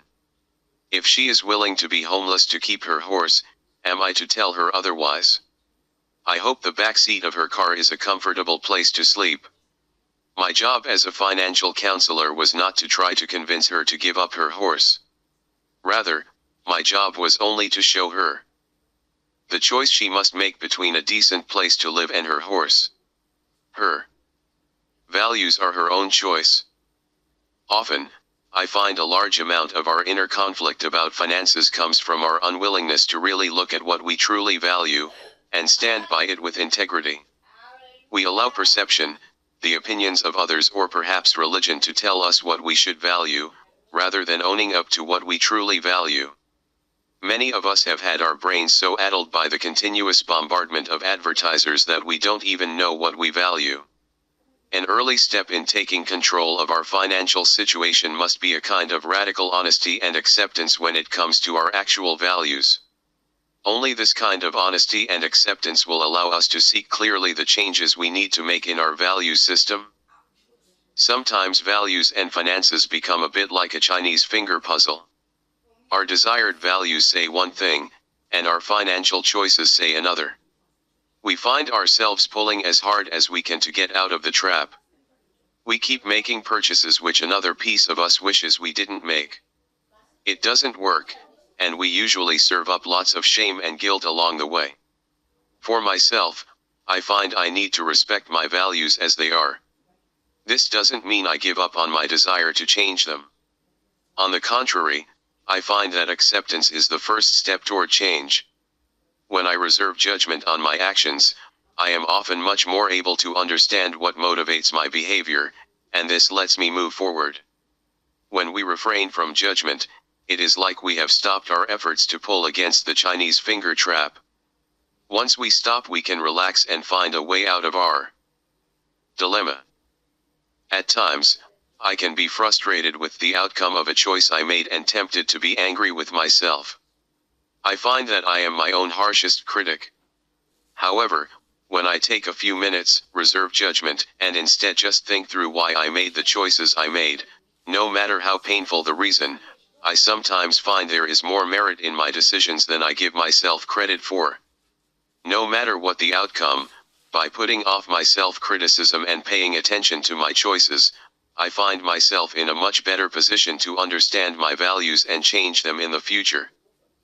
Once we have a true handle on what we really value, those areas where our actual financial values don't match up with our desired financial values will quickly become evident. It may also become quite clear that our financial values differ from those around us, perhaps with those we care about most, such as our spouses and family. That is the topic for the next section of our chapter. Money in relationships. There are as many different ways to manage money in relationships as there are different kinds of relationships. That is one of the things I enjoy most about being able to sit down with families and look over their finances. Each relationship is somewhat like a fingerprint, and the way they manage money reflects their unique point of view on the world. I am not here to tell you how to manage money with your partner. That is for the two of you to negotiate. I have met successful couples who do not have joint finances. They have an amicable agreement about who is taking care of what necessities. However, most couples adopt some sort of joint finances, and in these situations, there are some basic principles which tend to make managing money much easier. First, managing the family finances usually runs more smoothly when it is everyone's job. One of the classic mistakes made in managing money in marriages is to assign the job of money management to one partner or the other and leave the kids out altogether. This creates all sorts of dangers and traps which can be difficult to avoid. First, only one person's values are incorporated into the financial plan, or at least one person's values are usually highly favored. This often leads to resentment by the other spouse. In most relationships in which one person manages the money manager tends to act as a parent, and the non-manager tends to act like a child. The parent is put in the position of saying no to the desires of the child, and the child acts resentfully toward the parent. This isn't exactly a recipe for relationship bliss. I would argue, even if one person tends to manage the finances, all important financial decisions should be made by mutual agreement. This may make for some long and difficult conversations, but when both parties agree on what is to be done with the money, it helps keep resentment from building up in the relationship, and it keeps one partner from acting out in ways which undermine a family's ability to take care of their basic necessities. There is another reason to keep the family finances a project for both partners. I actually wouldn't mention it, but I have seen it too often in my counseling practice to avoid it. If one person acts as the financial manager and they make a mistake, sometimes they will hide that mistake from their significant other. It may not be an obvious mistake. They may simply not understand until very late in the game that their strategies for managing the family money cannot work. They will often try to fix the problem without letting their partner know what has happened. This problem can be easily avoided if both partners give their input into each financial decision. Then, when there is a major blunder, no partner is alone in taking the blame. In this way the family sinks or swims together. Next, the vast majority of conflict can be avoided if both partners' values are treated with equal respect. Think of this as extending the acceptance and grace we talked about in the last section to your spouse. I may absolutely have no interest in seeing our family money spent on new electronics, or new furniture. I may want it put toward a better family vacation, and I may feel taken for granted by my spouse. However, it will not help if I begin to judge them for their choices. As soon as I pass judgment, I will end up right back in the Chinese finger trap we discussed in the last section, because my spouse will most likely resist my efforts to shame them into doing what I want. If they don't openly resist, they will likely make their disapproval known somewhere else along the way.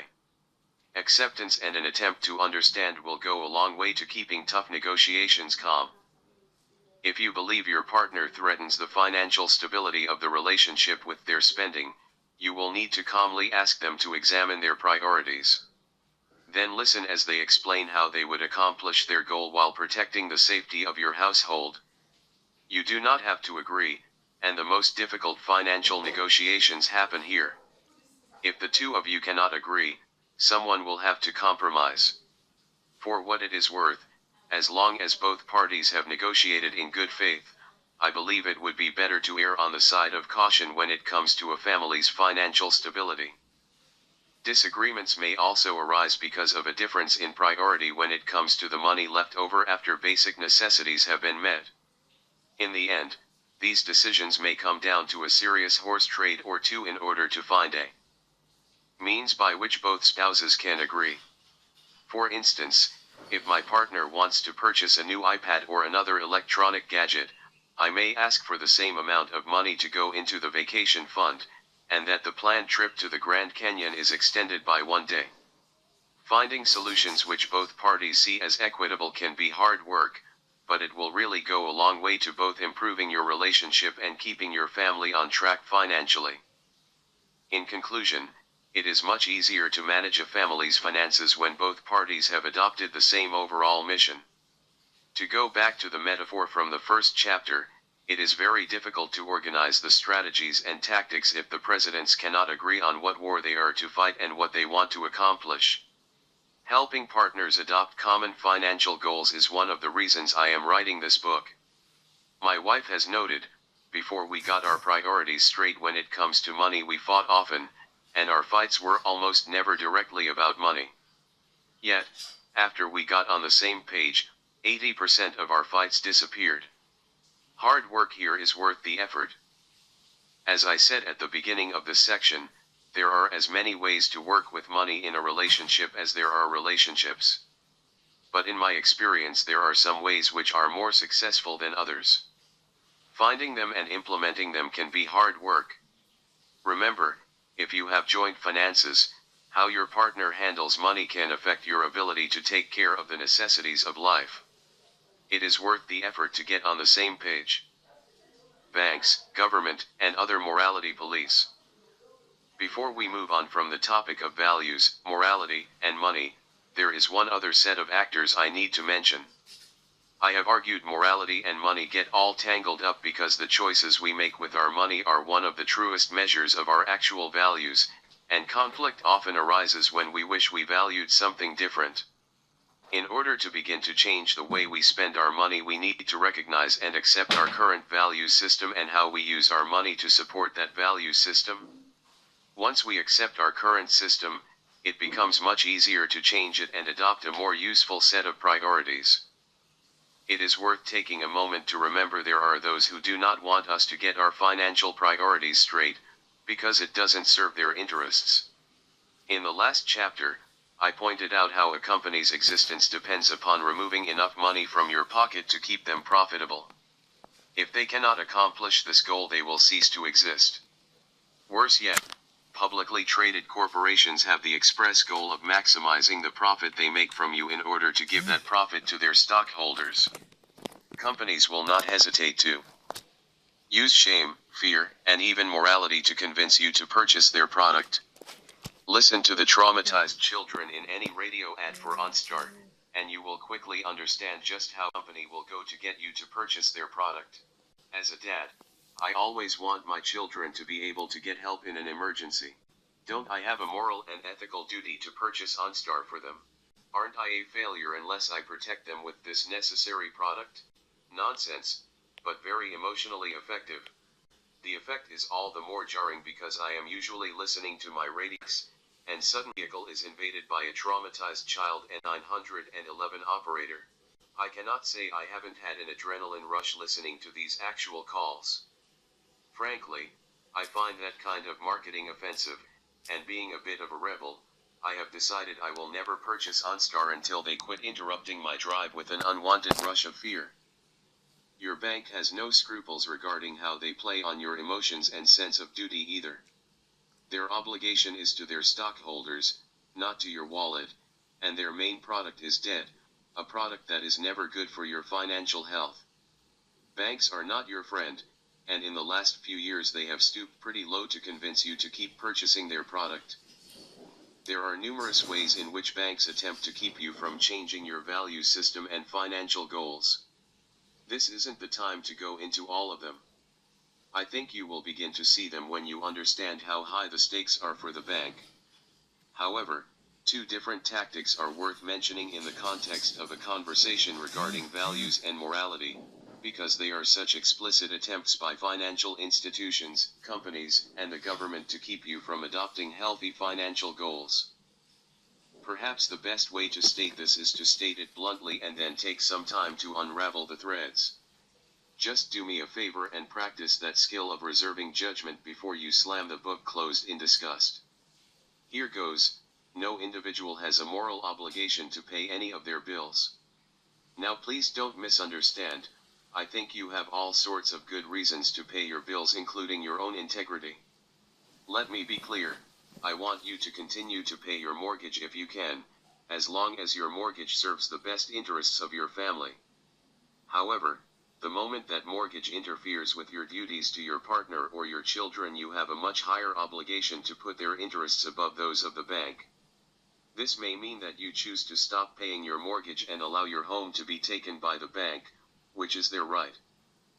Especially since the start of the housing crisis, I have been hearing commentator after commentator decry the evils of those who are no longer paying their mortgages. Some of them, even some of the smarter consumer financial experts, have argued homeowners have a moral obligation to pay. I vehemently disagree with this point of view. Perhaps the easiest way to understand why I have no moral obligation to pay is to ask the question whether or not my bank feels a moral obligation to me.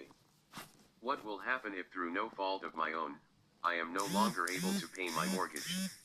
If I am not able to find work in the next few months, will my bank feel any moral obligation to me when 6 months goes by and it is time to foreclose? Will they feel any obligation to keep my children from becoming homeless at the expense of their stockholders? Absolutely not. Nor should they. They have a duty to their stockholders, and I have a duty to my children. They will make a business decision based on profit and the stipulations of the contract I signed. They will point out to me, I have violated the contract, and they will take the action which the laws of the state allow them to take. They will take away my home, and if I have not made other arrangements, they will leave me homeless. That is their right under the contract I signed and the laws of Washington, my home state. So if the bank feels no moral obligation to me when I fall on hard times, why am I morally obligated to them? Why am I obligated in some way to accept such an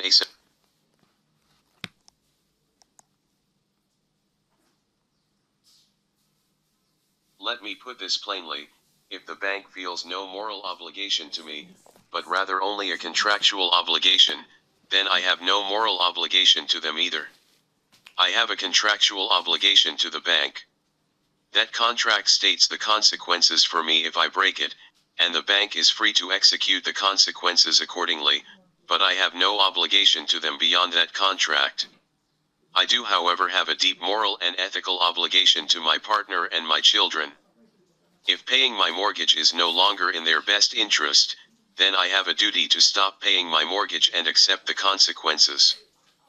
The attempt to morally obligate me to the bank is such an obvious fallacy. It is a sign of how far we have been drawn into the tactics of corporate bank marketing that we don't immediately begin to laugh when someone repeats the lie. Perhaps it is because so many men and women in suits sit on CNBC and fulminate about evil homeowners that we are taken in. They all look like they know what they are talking about.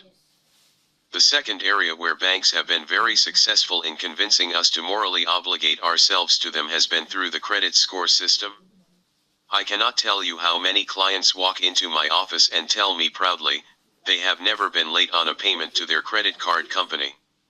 Then I look at their monthly expenses and find, while they have never been late to the credit card company, they have no emergency fund, skimp on food and cannot repair their car. Yet huge amounts of their value and worth seem to be invested in the fact they have made their payments on time. Ridiculous. Let's take that seriously for a second.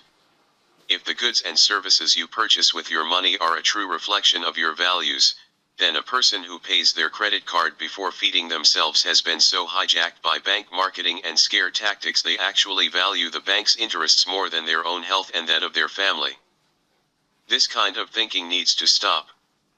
Please do not misunderstand, I believe strongly in personal integrity, and paying your bills is almost always in the best interests of your family, so you should do so on time. Besides, when I give my word to someone, I need to follow through on what I said for my own sense of self-respect. I should be embarrassed if I cannot keep my word. However, when I use a credit card or when I borrow money from a bank, I have not given them my unconditional word. I have signed a contract. The contract and the law stipulate the limited consequences if I do not follow through with my end of the bargain. These enlightened limits keep me from having to sell my children into slavery if I cannot pay. On the other hand, I believe that I do have a nearly unlimited ethical and moral responsibility to myself and my family. If my debts are causing me to no longer meet my moral and ethical duty to my family, I have no moral obligation whatsoever to my bank. That thinking is a lie which serves the interests of the bank at the expense of children and families. It is wrong. The congregation may now rise and turn with me to page 35 in their hymnal where we will sing. I hope this chapter demonstrates the need for a kind of radical honesty with ourselves when it comes to our financial choices. For some of us, it will be painful to look at the money we wasted when today we are facing such financial insecurity. It can also be painful to try to negotiate with spouses and others regarding financial matters. However, in the end, such hard work is worth it if we can reprioritize our spending and put our family's financial stability above our desires for financial freedom. If we can agree to keep our financial stability foremost in our financial choices, we will go a long way toward changing our American culture and returning to the sense of prosperity and security we all desire. To secure your basic needs both now and in the future, and to do nothing which would harm your ability to secure them on an ongoing basis. I recently had lunch with a gentleman at which we were reminiscing about the good old days. Before the recession hit, he had had a pretty good sales career, making a six-figure salary. He used to custom order suits and shirts with monogrammed cuffs. Now, he figured, his monthly budget would be workable if he brought in around $3,000 a month. It wasn't a lament. What amazed my lunch partner was how his tastes and definitions of needs had changed. Both of us marveled at how much less complicated our lives had become when we removed the pursuit of status and wealth from our financial thinking. Is it any wonder that concerns about status and wants lead to poor financial thinking? Human desire is an unlimited and boundless ocean, a body of water which can never be filled. If we make our wants and our desires for status our financial mission, we are doomed to fail from the start, because just as we think we have made it, there is always another hill to climb. When asked how much money was enough, John D. Rockefeller is said to have replied, "Just a little bit more." Satisfying all of our material wants and desires is not an achievable financial goal even for the wealthy, let alone for us mere mortals. If we are going to return to a healthier financial and economic situation in our country, such financial goals are best abandoned. However, achieving a kind of financial stability which allows us to sleep at night through all but the most disastrous of economic hurricanes can be achieved. This route may never provide us with a second home at the beach, but living by this goal, we can make sure that we do our best with what life brings. The funny thing is, when we make financial stability our goal, most of us find that we are more satisfied with our lives. Many of us will also be able to sleep at night for the first time in a long time. Considering all the tricks and traps we use to avoid the truth of our financial situation, our unconscious mind may have a better handle on our new reality than we do. It keeps waking us up, telling us to change course. Whether we understand it or not, freedom from want is back as the American dream. Strategies. In the previous section of our book, we looked at how we as a nation tend to set goals for our personal finances which have caused huge problems for our society. We saw how our current culture puts its efforts into purchasing luxury and status items, because until 2008 our society ably met the basic needs of a large majority of its hard-working citizens. I argued this culture of perceived status and luxury has made it very difficult for many of us to recognize our current economy no longer guarantees the basic needs of hard-working Americans. I believe it is time for Americans to re-adopt a simpler and healthier American dream, a dream in which we seek financial stability rather than wealth creation. But what does financial stability look like? How do we measure it? This chapter is meant to give you a start on answering those questions for yourself. Consider it an overview of topics you need to think about in order to evaluate your current level of financial stability. Is your boat sinking? To begin thinking strategically about your personal finances, I want you to ask yourself, on a month-to-month basis, am I able to pay all of my bills without using credit? I am always surprised at how many people think it is normal to use credit to purchase the basic necessities of life. I often use the metaphor of a boat to help them understand their situation. Think of your household finances as a boat. If on a month-to-month basis you are able to pay all of your bills, then your boat is watertight. It is not leaking. However, if you are deeply in debt and on a month-to-month basis you use credit cards or some other means to get by, you have two problems. Most people have come to my financial counseling office for the most obvious but least worrisome problem: their financial boat is full of debt. Often these people were just inches from sinking when they walked in the door to ask for advice as a last-ditch effort to avoid the bankruptcy attorney down the hall. They believed their current debt payments were their primary problem. However, as I looked at their financial situation, I found for many of these folks they had a second, much more serious problem. In many cases, their expenses on a month-to-month basis were significantly greater than their income. Their financial boat had a great big hole in it, and they were only worried about emptying out the boat. As I explained to these clients, they could go ahead and file a Chapter 7 bankruptcy and clear out the boat, but if on a month-to-month basis they did not make any changes, they would soon be right back in the same position. Next time they would not have the option of clearing out the boat with a bankruptcy, because Congress has caught on to that little scheme and now only allows a borrower a single Chapter 7 bankruptcy every 8 years. Eventually, when their boat is full of water again and they cannot pay their bills, their creditors would begin garnishing their wages to pay back their debt. When the garnishments start, it would become 25% harder to make ends meet. So I ask you, on a month-to-month basis, can you get by without borrowing money? Do you have enough income to meet all of your needs? Some of you will instantly know the answer is no. You already understand changes are necessary, either income must come up or expenses must go down. Your boat has a leak, and no matter what else you do to solve the problem, you need to fix that leak or your boat will sink. Hang in there.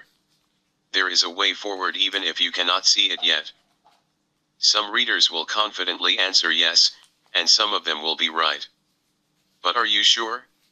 Have you ever really added it up, or are you just saying that because there is always money in your checking account?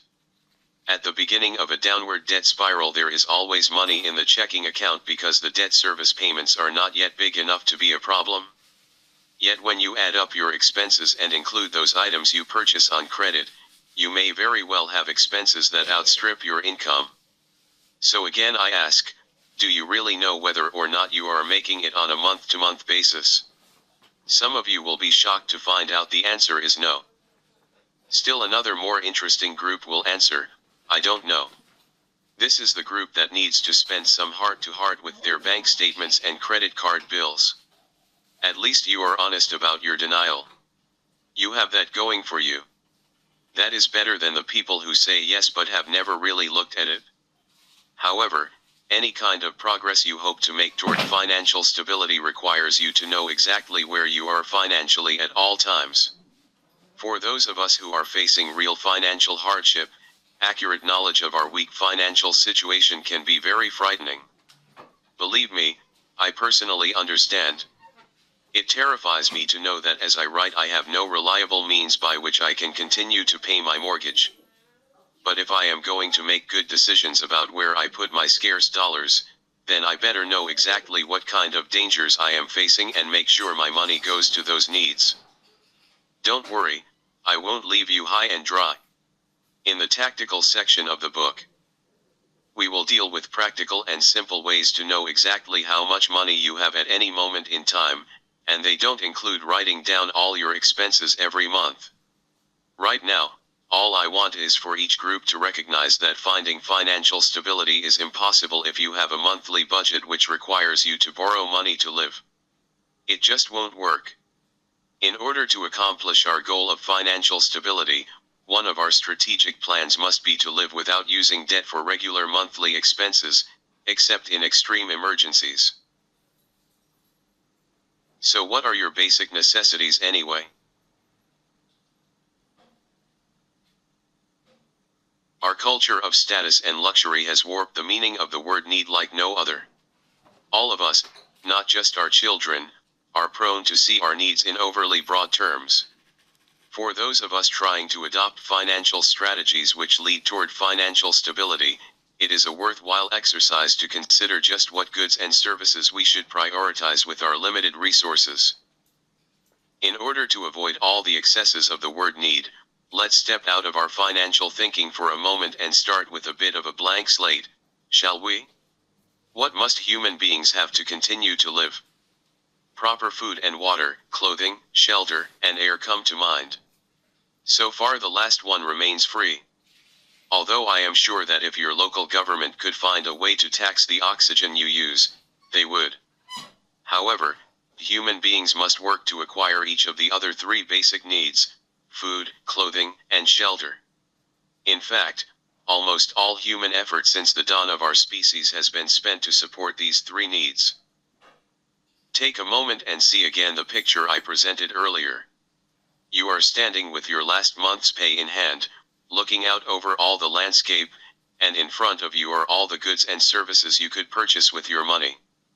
It is a world of almost infinite possibility.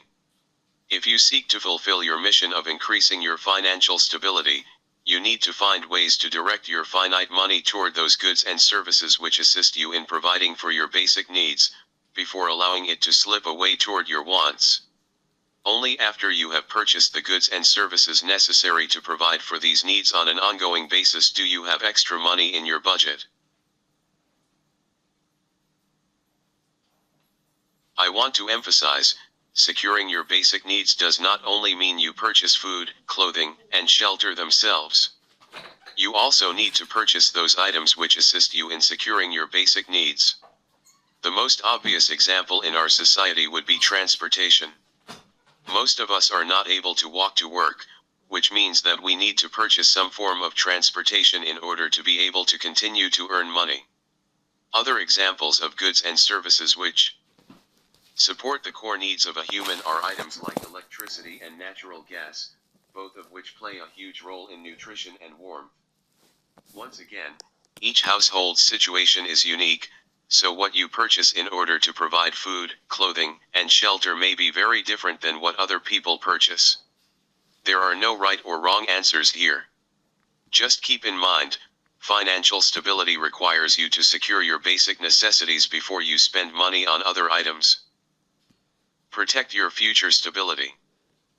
There is one necessary item which is left out by more Americans than any other. Americans forget to purchase stability in the future. At some point in time, your monthly expenses or income will change suddenly. Perhaps you will have a car accident, God forbid, your partner will suddenly get cancer or you will lose your job. We may not know which financial disaster will land at our door, but we do know some kind of financial disaster will come. Beyond actual food, clothing, shelter, and everything needed to support those necessities, an emergency fund is the single most important item to purchase in a household budget. Yet in many American households their credit card is their emergency plan. This is a very poor plan which often turns what is a small emergency in the moment into a financial crisis down the road. In many households, emergencies are handled in the following manner. The car breaks down.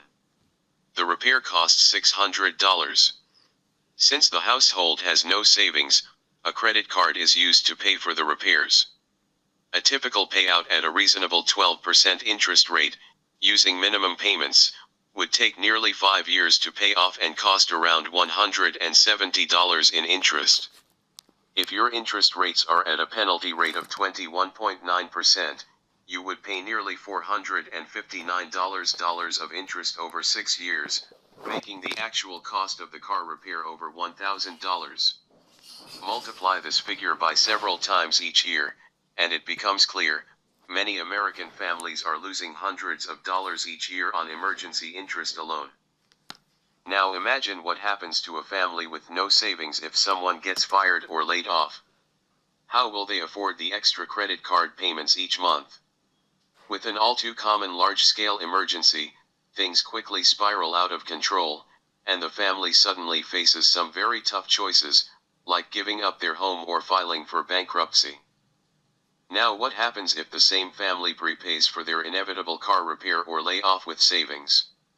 First of all, they instantly put all the interest back in their pockets, leaving them money for a nice trip each summer.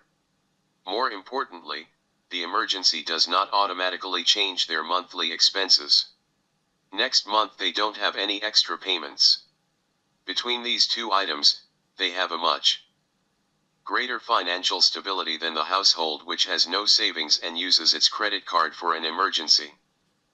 I recognize, many of you will think it is not possible to actually pay for savings each month.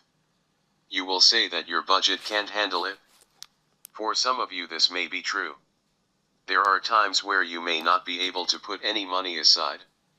There are those of us who are putting all our income towards securing our food, clothing, and shelter, and there is literally nothing left over. I want to affirm, you are doing a great job with your finances. Financial stability is much more about doing the best with what you have and not about achieving a certain level of income. Yet the harsh reality is that you may be doing the best you can and still end up with debt in an emergency. If at all possible, find a way to squeeze more blood from the turnip and put some money away.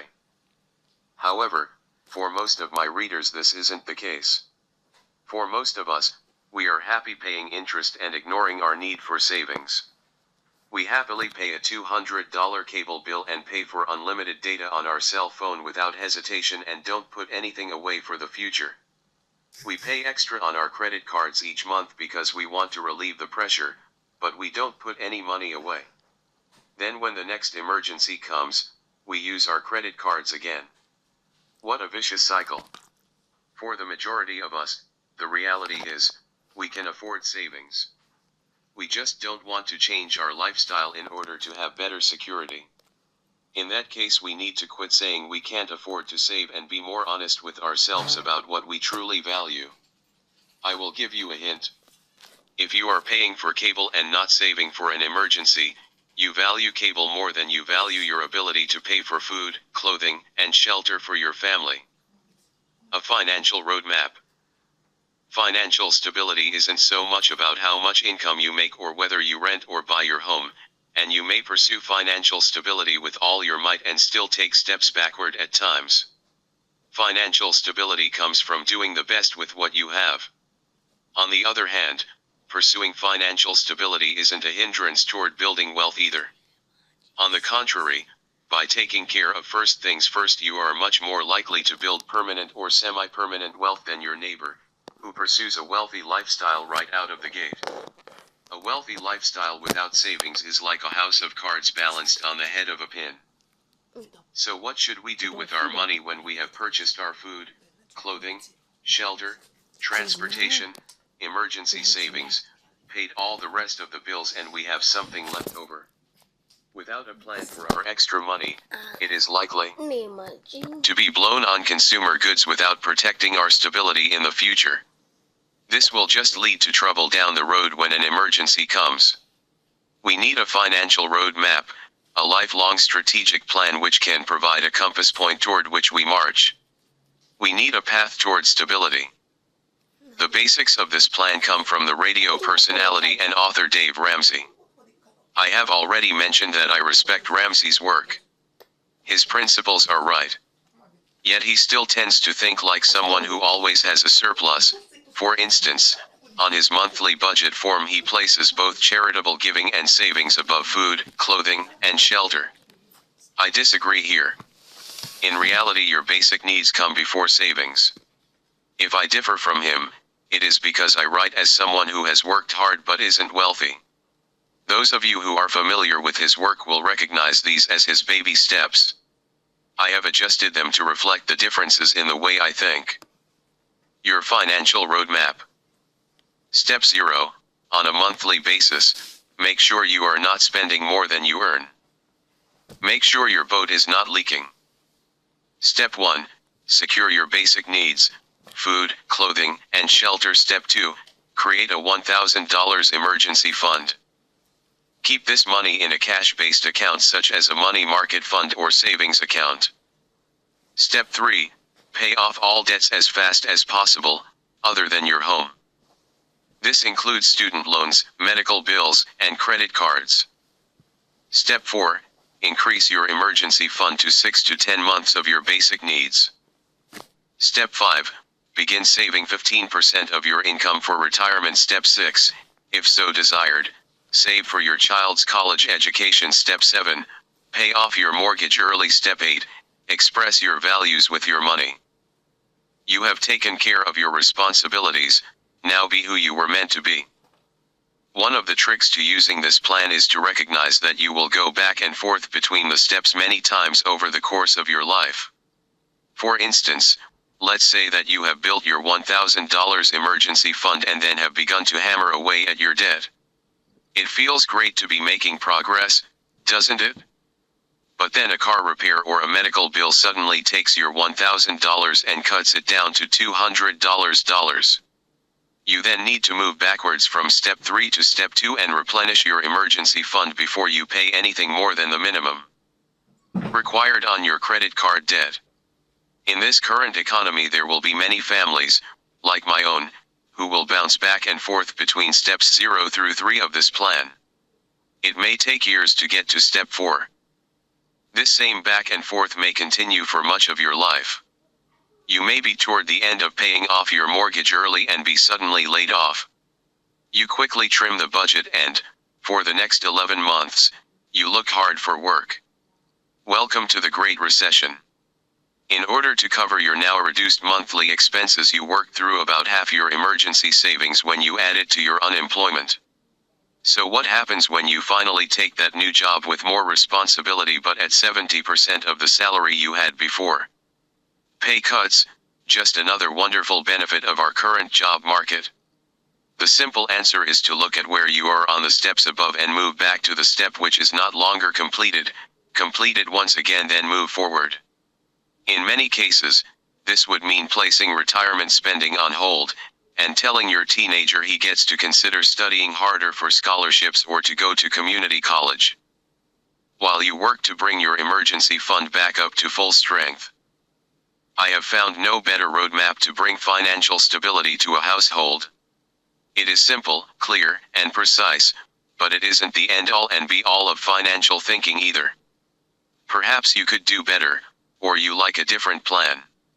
As long as your strategic plan supports the mission to create financial stability, that is all good.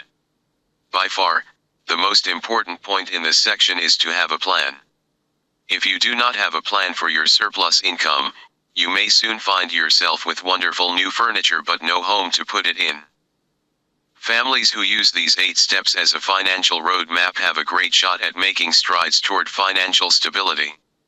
However, unless they commit to avoiding the use of debt in all but the most dire of personal circumstances, their efforts are in vain. Debt undermines all efforts to increase our financial stability. Understanding how debt affects household finances and why it is to be avoided in most circumstances will be the topic of our next chapter. Follow a financial roadmap. Sometimes, in order to fix a problem, you have to do a little cleaning first. You have to recognize the way you did things before didn't work. It is time to clear your head. All the stratagems, schemes and plans you have used to get by need to be put aside in order to put something new in their place. Consider this a chance to clear off a desktop buried under all these failed attempts to feel better financially and find the hard surface underneath it all. Take a moment and just sweep all those plans and dreams onto the floor. Clean off your mental desk. Don't worry, just because your plans are on the floor doesn't mean you won't be able to accomplish them. In fact, sometimes by taking a step sideways you might be able to accomplish them much faster than you hope. Do you have a clean surface to work with? Good. It is time to get back to financial basics. The money you make is the money you spend on a monthly basis.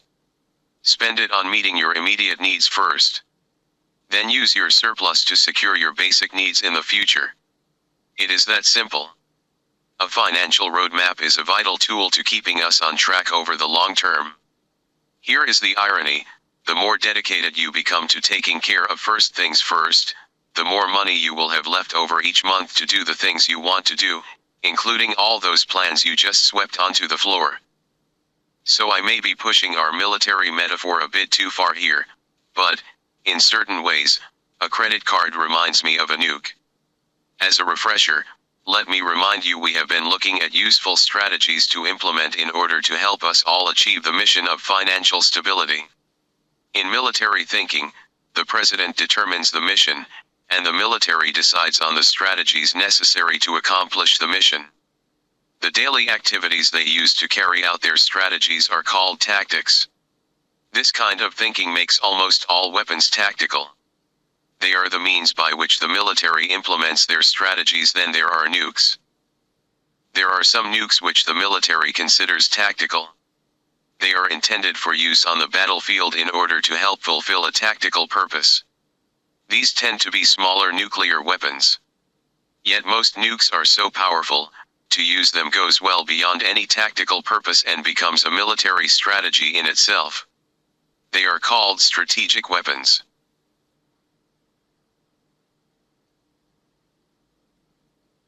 To understand the term strategic weapons, simply think back to the 2 times nuclear weapons were used in combat: the destruction of 2 cities in Japan by our country during World War II, Hiroshima and Nagasaki. The United States reasoned, correctly, that Japan would surrender rather than face the ongoing use of these brutal weapons. This would, reasoned the military, save hundreds of thousands of American servicemen who would have been lost if our country had been forced to invade Japan. So the use of these weapons moved beyond a mere tactic of battle, they became a strategy to end the war.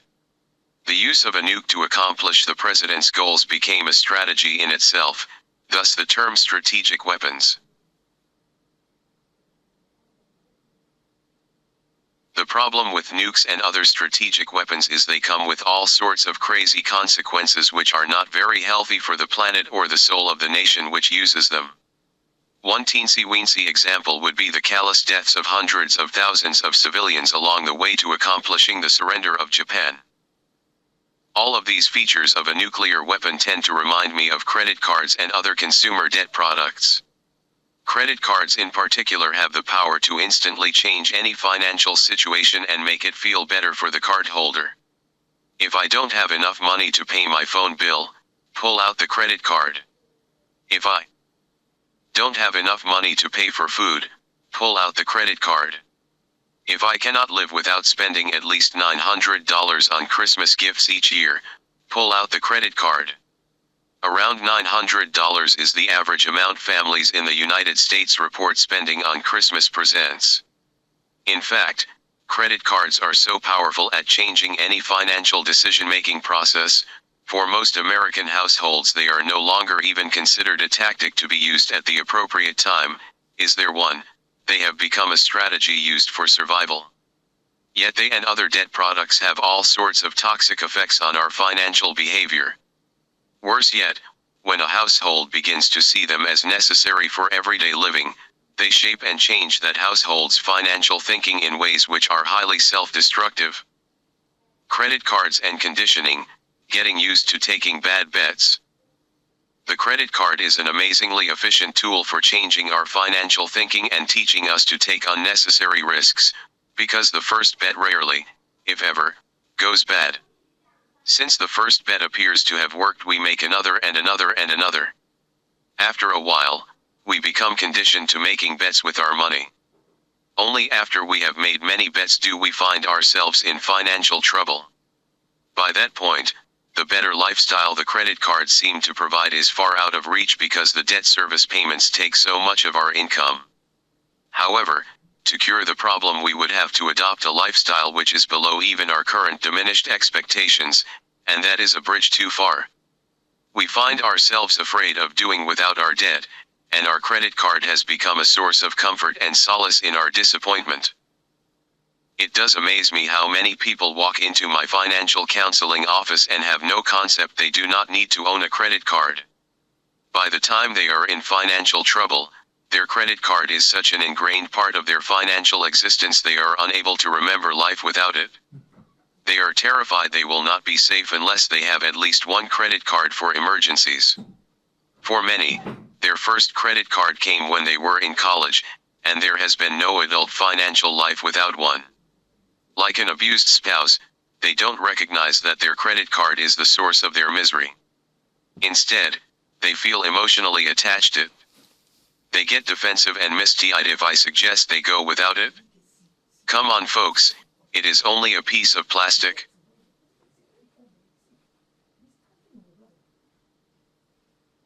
Many of these consumers go along quite successfully for a while. They kind of reach a balance point between their debt service payments and their incomes. The banks love these households because they no longer have any hope or intention of trying to pay off their debt. They reward them with high credit scores, which the borrowers work very hard to maintain. Yet, each month their budget feels like a stretch because they have just enough money for their basic necessities and their debt service payment. They don't yet feel the true pain of their situation because any new extras are being put on the credit card. They don't realize if they simply paid cash for the same items they purchased each month, they would have much more money to spend simply by avoiding the interest payment they make on their credit cards. Often the best way for this kind of consumer to understand what their credit cards cost them is for them to look at the amount of money they would have in their pocket each month if they did not have to make a credit card payment. The truth is, most often these households do not have an income problem. They have plenty of money. Instead, their debt service payments put huge chunks of money in other people's pockets.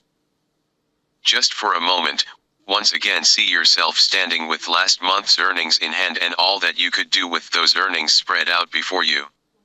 Now, I want you to see yourself taking a large wad of that money out of your own hand and walking away with it into the past. This is what happens when we use a credit card. We take from our future selves, in order to have what we want in the present. What makes this even worse is we pay for the privilege of robbing ourselves in the future. Households which use credit cards pay hundreds of dollars annually for the privilege of having a worse lifestyle in the future. What an amazing scam. If you want to trip yourself out, go and add up all the credit card interest you paid last year.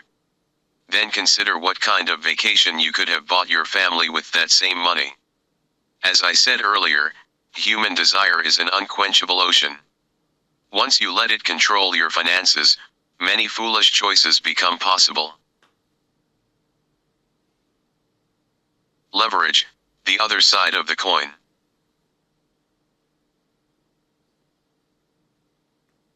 I am not alone in my assessment of credit card debt. There are many writers, authors, and speakers in the personal finance world who also stress debt reduction and elimination as the best way to increase your family's financial stability, Dave Ramsey and Susie Orman being particularly passionate examples. Unfortunately, we do not control the culture and we probably never will. Debt is big business in the United States. There is too much money to be made by selling debt to you. Of course, there are those who make highly effective and compelling arguments that debt is a normal part of human existence and paying interest to someone else should be part of every family's strategy for managing their money. It is worth noting, a majority of these proponents of some types of personal debt benefit in some way by keeping you in debt. For instance, most financial advisors make a commission off the products they sell, or they make a percentage of the assets they manage. Either way, this gives them a vested interest in arguing you should keep your debt and use your savings instead to purchase the various financial products they sell. It makes them money. Again, let me remind you that business people, including financial advisors, are very serious about what they do. I know, I was a financial advisor for a while. For them, selling you a financial product means the difference between making their mortgage payment and losing their home. Because they take it so seriously, it is worth taking a moment and considering some of their arguments. Like all effective arguments, it begins with a piece of the truth. Debt can provide the ability to make your money do more for you than you could otherwise. In the financial world, this is called leverage. This is mathematically possible. According to many financial advisors, my bank, the car dealer and any other person who has a vested interest in selling me a car loan, if I have $10,000 and need a car, I should not pay cash for the vehicle. Rather, I should borrow the money for my vehicle and use that money to do other work for me. For instance, a financial advisor will point out if I borrow for a vehicle at 5% for 6 years and invest in a mutual fund which has averaged an 8% return over the last 10 years, then I will come out better in the end. Of course, this is assuming you do invest that $10,000 and don't just spend it right away. The math says so, doesn't it? Sure it does. If I put no money down and borrowed at 5% on the vehicle, I would make payments of $157.16 each month and pay a total of $11,316. So the cost of the vehicle is $11,316. During the same time frame, I would earn 8% on my money and make $15,869. That means at the end of the 6-year time frame, I have $4,553 that I wouldn't have had if I had paid cash for the vehicle. That is a lot of money, isn't it? What's not to like? What's not to like is all the risk which the simple math does not calculate into the scenario. Let's start with the easiest risk to spot. If your mutual fund has given you an 8% return for the last 10 years, will it give you that return for the next 6? There is no way to know. Really, that depends on the stock or bond markets. It depends on the economy for the next 6 years. It depends on the wisdom of the people managing the mutual fund in the next 6 years. Really, there is no way to tell. What can be said is that for the last 10 years the people who bet their money with this mutual fund received an 8% return. That is so much different than saying you will get a better return if you borrow on the vehicle and purchase a mutual fund with the money. Please don't get me wrong. I think that mutual funds are great investments, and I suggest that when you save for retirement you use them wisely. However, right now we are trying to determine whether or not you should use them to make money while you borrow on a vehicle. That is a different story, and the return on the investment isn't the only risk that you take when you use leverage. Next, one must consider the risk to the family finances of the payment. For the next 6 years the family budget needs to be able to tolerate another $157 a month in payments. In any economy this isn't a guarantee, let alone our current economy, in which it is very possible for any one of us to end up with the same job with more responsibility for 30% less pay. So what might be affordable today might not be affordable tomorrow. Again, this risk is almost impossible to calculate. So now we have two risks, which we must calculate in order to understand how they affect our choice to borrow money rather than pay cash for a vehicle. The final risk which must always be considered when one is going to borrow money is the risk of default. That is, what happens if you cannot pay? What happens if in the next 6 years you lose your job? What kinds of stress will you face then, compared to if you had paid cash? If you lose your job, not only do you have to worry about food, clothing, and shelter, but now your transportation is also under threat. That is one more stress which you don't need. Do you know what happens when you do not pay on your car? It gets repossessed and they sell it. You owe the difference between what they sell it for and what you owe, which shouldn't be that much if you have a decent loan, right? Wrong. When your vehicle gets repossessed, they sell it at about 25 to 30 cents on the dollar. If the retail value is $8,000 and you owe $10,000, you end up with a collections bill between $7,600 and $8,000 on a vehicle that you no longer own. So now you have to find alternative transportation so you can keep working to support your family, and you have another $8,000 in debt to add to your credit card bills. Double that if you borrowed $20,000 so you could drive that Prius. Consider how much you owe if you borrowed $30,000 plus for that new SUV with the built-in DVD player you needed for your children. While very few people actually calculate these risks before they go borrow money to purchase a car, even fewer people recognize that these risks are cumulative. That is, each risk happens independently of the others. In other words, all three of the risks listed above might come true at once. More importantly, since they act independently of each other, you need to add them together to get a true picture of whether or not this plan will succeed. In other words, if there is a 20% risk that your mutual fund bet won't work and a 15% risk that you get a worse job for the same pay, plus another say 10% risk you lose your job in this bad economy, then what was a sure thing when you did the math suddenly only has a 61% chance of success. Doesn't sound like such a good deal anymore, does it? This is especially true when you calculate in the extra stress on the finances created each month by your car payments, which for some of you can be upwards of $700 to $900 per month for 2 vehicles. I know. I have seen household budgets just like yours. I don't know what the exact risk of failure is on this kind of a car loan bet. It probably isn't as high as I made it. But the truth is, it is nearly impossible to calculate, and failure can't be calculated by just the repossessions either. There are a huge number of people who make their payments but are suffering for their decisions to take on debt. They may be skimping on other items or unable to pay their mortgage.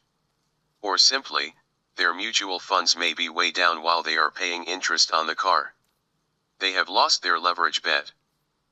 Before you waste your time either feeling dumb or macho about your ability to calculate risk, remember even the math PhDs at AIG, Bear Stearns, Lehman Brothers, and the like couldn't calculate risk.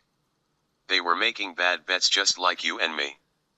Frankly, there is more and more scientific evidence to show human beings don't calculate risk well.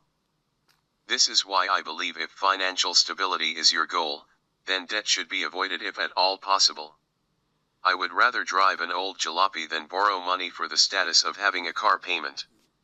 I would rather have to wait a couple of months to save the money before spending a weekend away with my wife rather than pay interest on it later.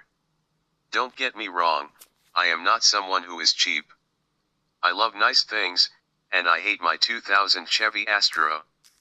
But every time I do the math on whether or not it is worth it to purchase something different, it never makes sense to me. My current car runs great, and frankly not having a payment provides so much financial stability to my children, I can't see doing otherwise. I still hate the car though. Admitting that you are not qualified to calculate risk takes humility. It also takes the ability to be countercultural. We love to tell the stories of the winners. Lottery winners make the papers. Lottery losers don't. We love to tell the story of the stockbroker who slept in a bathroom with his son while in training and then got his Lamborghini. We don't like to tell the story of the 6 other guys who worked just as hard and ended up homeless. That's kind of a downer. If we are going to get over our obsession with wealth and status in order to find financial stability, we have to be willing to tell more honest stories, and we have to be willing to be humble enough to avoid unnecessary risk for the sake of status. What to do if you are in credit card trouble? Some of you are out there saying, "Enough already? I know I am in trouble. I just want to know what to do about it." That is why I picked up the book.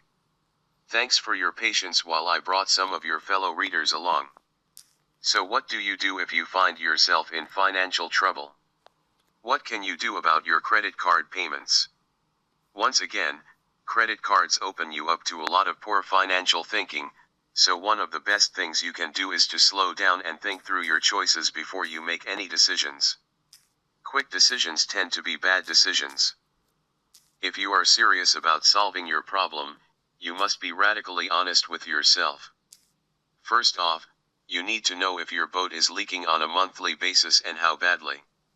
You need to understand if your monthly spending is outstripping your income. Remember, it does little good to take the water out of the boat if you still have a leak. I will talk again later in the tactics section about very simple ways to know if you are making it on a month-to-month basis. For now, just remember your first step is to find out how bad your problem really is.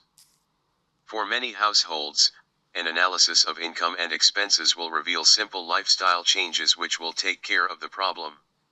For these households, they need to take the extras out of the budget, and then follow the financial roadmap laid out at the end of the previous chapter. For other households, their situation is more dire. They may already be at a skin and bones budget, and just barely getting by with their credit card payments. There may not be any more fat to trim. These households need to consider some outside help to solve their problem. There are places to go, and there are places not to go for that help. One tactic many consumers try at this point in their financial death spiral is to call their credit card companies. If they have a good payment history, they may be able to get from these companies some kind of temporary lower rate and payment in order to help them get back on their feet. These arrangements have the advantage of keeping the credit card open, which helps minimize the damage to the credit score, but most often they do not work. Typically, when a family needs to use one of these plans, they are already at the point where they have very little available in their budget to throw at their credit card. So the credit card company reduces the interest rate, and they reduce the payment. The family under stress quickly accepts the lower payment because it reduces the strain on their budget. Now the credit card company has them trapped. They now have some relief for the year they are offered the reduced payment. However, they make very little progress on their overall debt. Their lower payment doesn't allow them to reduce their principal balance much at all. At the end of the year, the credit card company simply puts their interest rate back to where it was. The stress returns, and the family has made little headway. In these scenarios, they are not very likely to actually pay off their debts, and this is just what the credit card company wants. The bank has maintained their hold on the consumer's pocketbook, allowing them to continue to extract money from the consumer to give to their stockholders. Another trap many families fall into when trying to dig out from credit card debt is the for-profit debt consolidation industry. Frankly, I think this industry should either be outlawed as a scam or highly regulated with disclosure rules. In most cases, their business model works in the following manner. The panicked consumer walks in the door, and the salesman offers a miraculous payment for all their credit card debts, which is significantly below their minimum payments. The grateful consumer signs up for the plan without understanding the for-profit company is well aware the consumer is in trouble. Once again, they are business people and take their existence seriously. So they do what any wise business would do when working with people who are almost bankrupt. They make sure to take their cut first. So the consumer pays their consolidated bill and doesn't realize that for the first 6 months or so the for-profit company doesn't pay a cent to the credit card companies. Then after that 6-month period in which the credit card company prepares to write off the debt consolidation company negotiates a settlement with the credit card company which pays much less than the borrower actually owes. All the while the consumer often has no idea what has happened. They are assuming that their credit cards are being paid each month. While I am not a big fan of worshipping your credit score, I don't see any reason to needlessly damage it either. Not paying your bills for 6 months isn't exactly easy on the credit score, and paying an amount which is less than the full amount you borrowed looks to many lenders like a kind of bankruptcy. Late payments or non-payments are bad enough, but when you don't make good on the debt in the end, that really doesn't look good. I doubt that most consumers intend to sign up for this kind of damage when they walk into a debt consolidation office. Then there is the matter of the profit the company is extracting from you for providing what I am not sure counts as a service. A better option for consumers struggling with consumer debt is to look for a non-profit credit counseling agency accredited by the National Foundation for Credit Counseling, NFCC. If possible, I encourage you to find a local office you can deal with on a face-to-face basis. This will help you avoid scams and give you a place to go to have your questions answered. The NFCC can be found online at nfcc.org. The 800 number to call for assistance is listed toward the top of their page. nfcc.org. The credit counseling agencies accredited by the NFCC offer debt management programs which repay 100% of what a consumer owes in a 5-year time frame, and they negotiate with creditors to get permanently lowered interest rates for the consumer. In return, the consumer agrees to do 2 things. First, they agree to a fixed consolidated payment. Second, consumers also agree to close credit cards paid by the program, so they cannot run up further debts causing larger losses for the credit card companies. In most cases, a debt management plan is much more modest on the consumer's credit score than the for-profit debt consolidation plans. There is some effect, because when a consumer closes credit cards, their available credit drops while their amount borrowed stays steady. This increases the ratio of amount borrowed to available credit. Credit rating agencies consider a borrower who has borrowed almost up to the limits of their available credit to be much greater risks than borrowers who have large amounts of available credit. However, unlike for-profit debt consolidation, this problem will cure itself as the debt management program goes along. The debts are paid down, and the ratio improves along with the credit score. Again, if you are facing this kind of credit card problem, the chances of escaping without damage to your credit score are about 0, so definitely seek the help you need, even if it hurts your score in the short term. Besides, if you are committing to living in a more financially stable way in the future, you won't be borrowing money anyway, so what does your credit score matter? Now that is a new thought, isn't it? Remember, credit score worship is just one way banks continue to take your money and give it to their stockholders. Stockholders. Stockholders. Finally, for some consumers it will become clear they have exhausted all their options to make their budget work. See Chapter 8.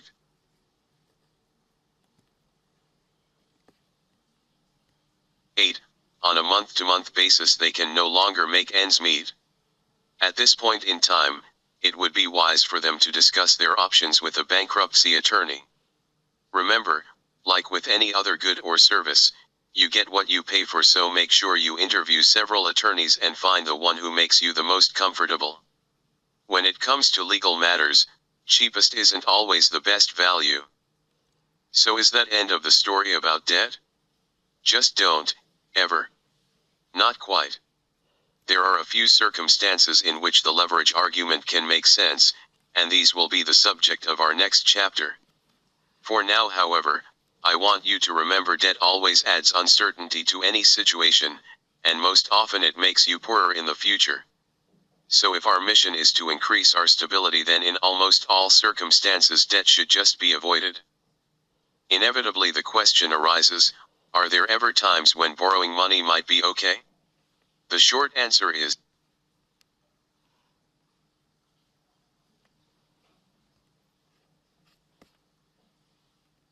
might be okay? The short answer is, it depends. How is that for my best imitation of an attorney?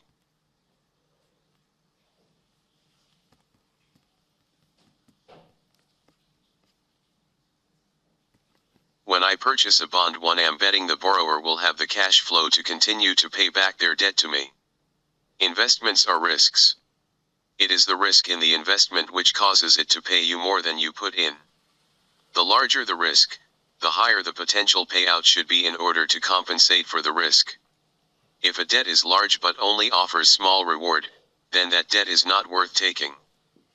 The problem here is most Americans purchase their investments like they purchase consumer goods. If it feels right, they do it. Purchasing investments needs to be a more considered process than listening to Jim Cramer use an air horn. You laugh, but some of you still get your investment advice from television and wouldn't know how to analyze a stock or mutual fund if your retirement depended on it, and it does. Having said that, there are 3 different circumstances which come to mind in which it might be worth borrowing money. Each of them is worth looking at individually. Student loans. American dependency on debt starts early.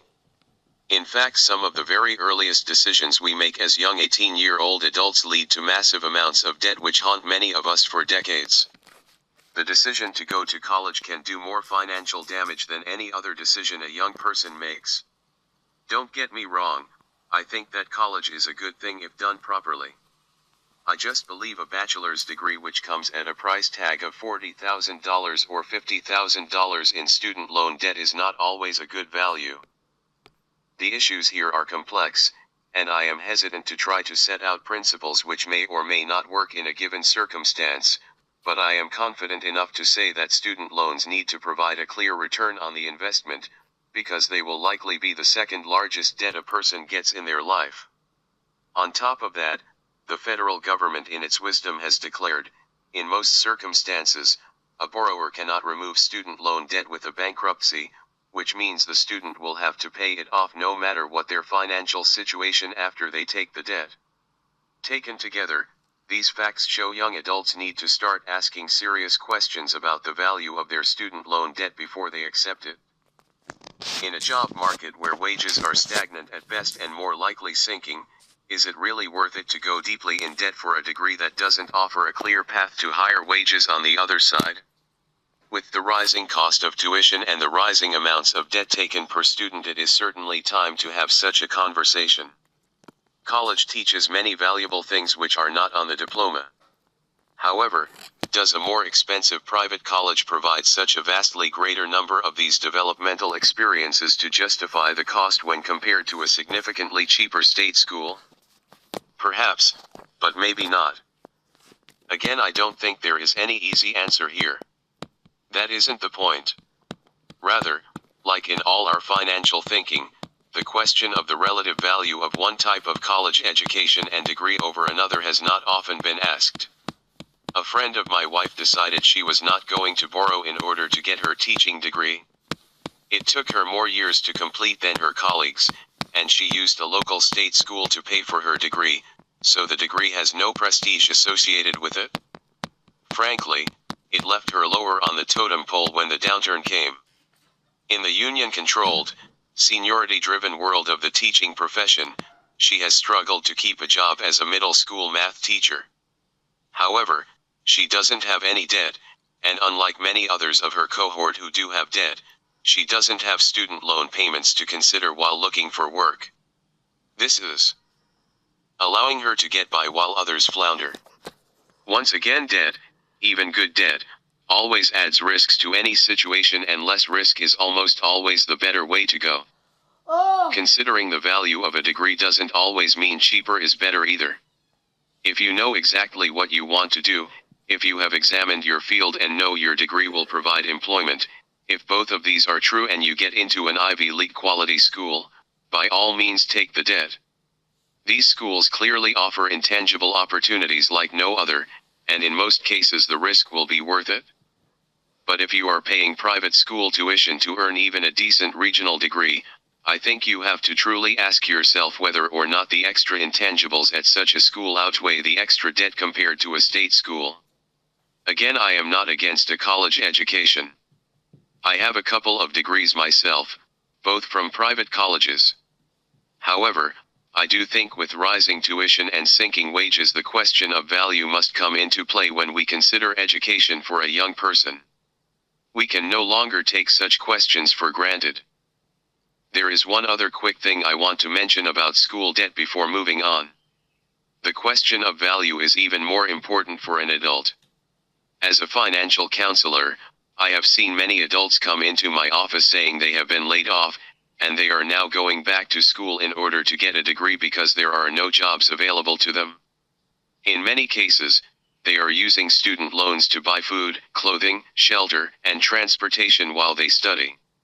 Here is the kicker: most of the time, the retraining they are going through will not provide them with a high enough pay raise on the other end to make the amount of debt worth it. I have met massage therapists who have tens of thousands of dollars in debt for both their student loans and then getting their business started. This makes no sense financially whatsoever when you actually look at both the average lifespan and average wage of a massage therapist. I believe some of these folks don't know what to do to find a job which pays a living wage, so they are sitting in school until this whole recession blows by. I would argue this is not a good choice at all.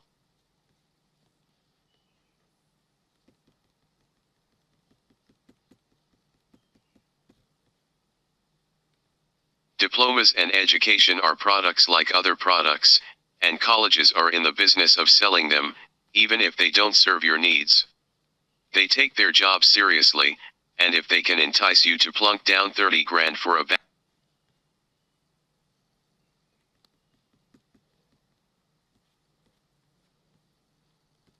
relative. How to open a business and when to use debt in a business context are the subject of many books and frankly not my area of expertise. However, in most circumstances at the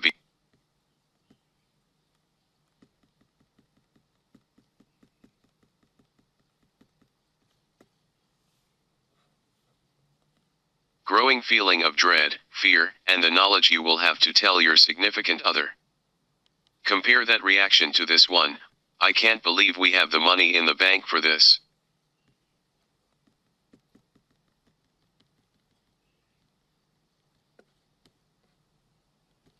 Make ends meet? When some of us would kill just for one middle-class job but can't even find that, what do I say? When some of us are working 2 or 3 jobs and still can't make ends meet, what can I say? Again, I come back to one of the mantras of the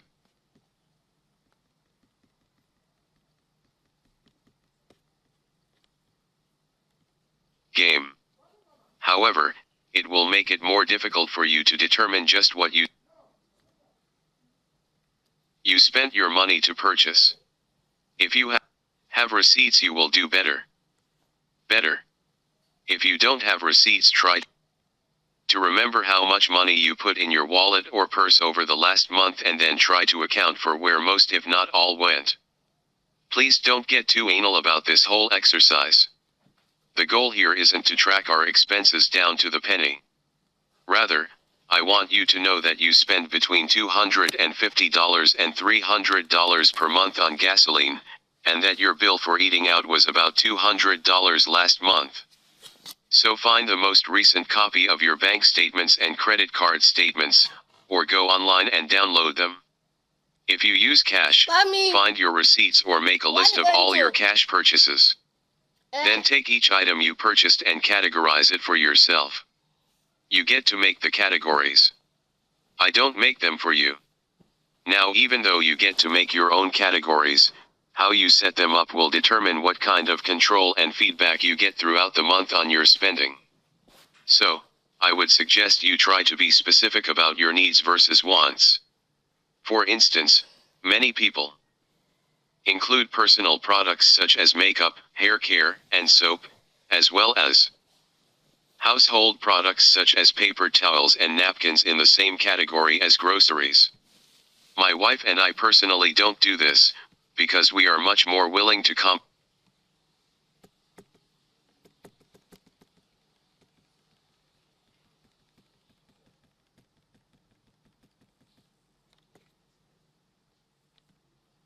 carry all of it around with us. We will divide it in two and leave most of it at home. This will be necessary for some of you considering where you live. I lived in Chicago for a couple of years, and there it was a totally different game. In that kind of place, you can bet I would never carry all my cash on me, at least not in one place. If you live in a place where carrying too much cash would make you feel unsafe, then take it out once a month, divide it up into envelopes and leave most of it in your home. This will keep you on track with your budget because your money is divided up at home. Then, either carry only a portion of it with you at any time, or carry a fixed amount which, depending on what you purchased, you replenish from the appropriate envelope when you get home. Besides, if we have an emergency fund, we should be able to get by without having too much trouble even if we did have our money taken. I think that would count as an emergency. Another thought here before I move along. If you are afraid that being mugged will cost you money and so unwilling to use cash, consider how much money you spend in interest charges each year. Which costs you more? Honestly, even if I still lived in Chicago, I would carry cash and I would still save money over using credit cards even if robbed once a year, which is unlikely. Earlier in the book, I talked about how I would teach you a feedback method which would instantly let you know if you need to adjust your budget. This instant feedback keeps small problems from becoming large and disastrous and helps you flex and change course.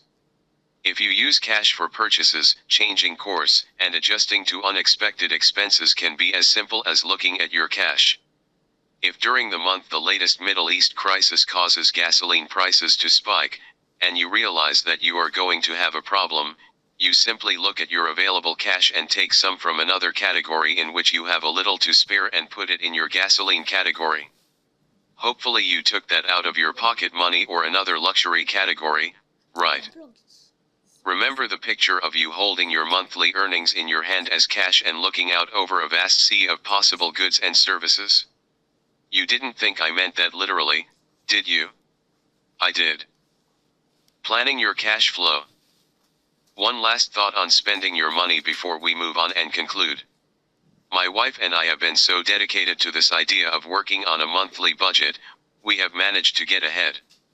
That is, over time, we moved from paying this month's bills with this month's income to paying this month's bills with last month's income. This means when we sit down to budget, we look at our checking account to see what came in last month, and that is the money we spend this month on bills and expenses. For some of you, this will make your planning much easier. However, for many of you, you will not yet be able to have such a luxury. You are paying this month's bills with this month's income. This means, as you start out, you will need to manage your cash flow for the month carefully. Approach your bills in the same way you approach your spending. Pay your necessities first, and let the cable company wait for a paycheck later in the month. For a while you may need to take cash out twice a month, or you may decide to run your bills from the 1st of the month to the 1st of the month and your cash budget from the 15th to the 15th. You can decide what way works best for you to manage your cash flow.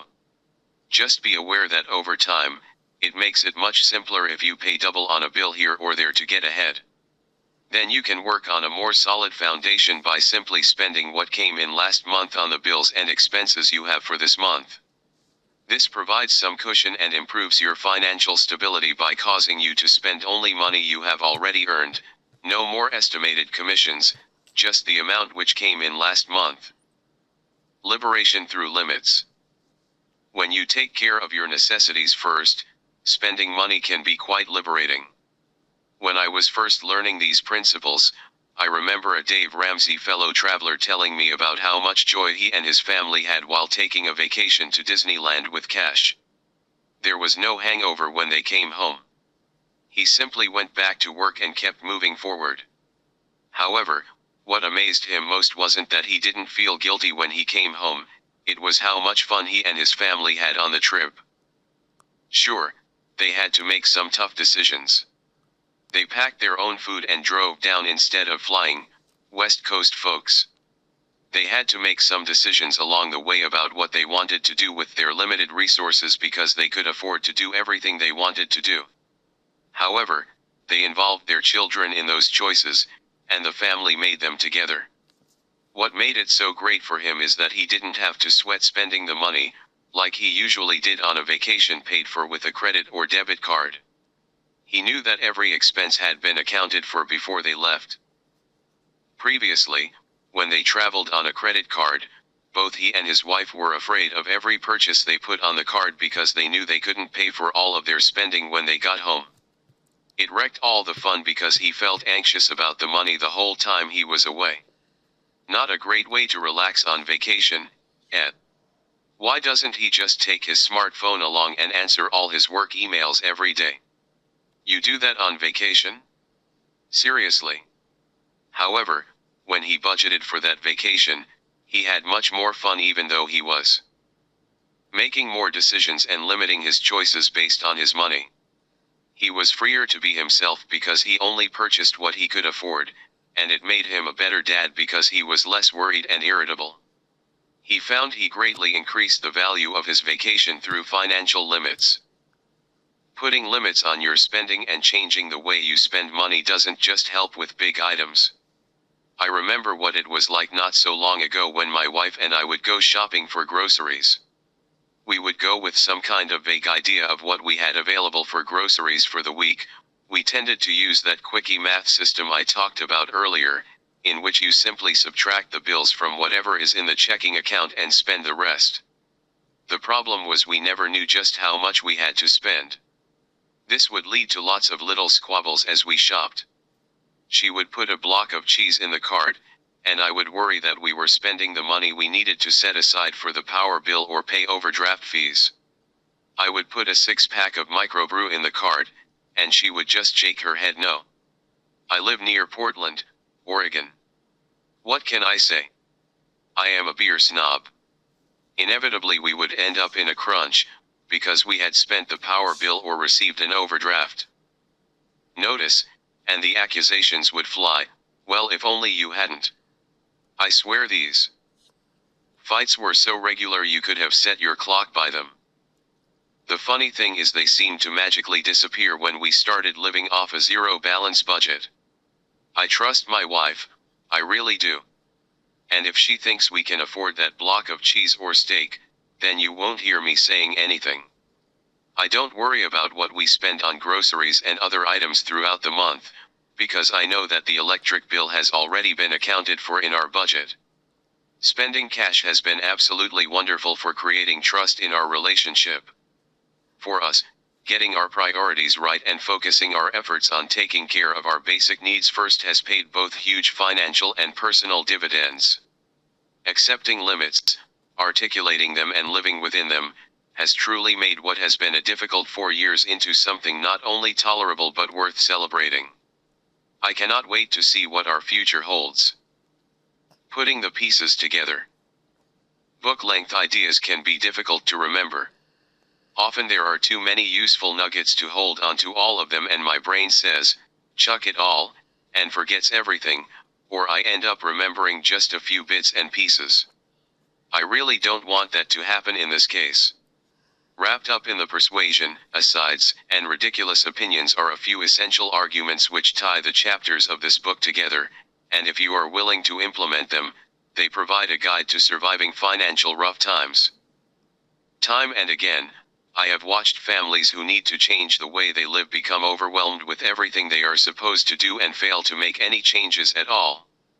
They often do not realize the problem is not so much what they are doing but rather what they are thinking. Change what you believe, and you will change what you do.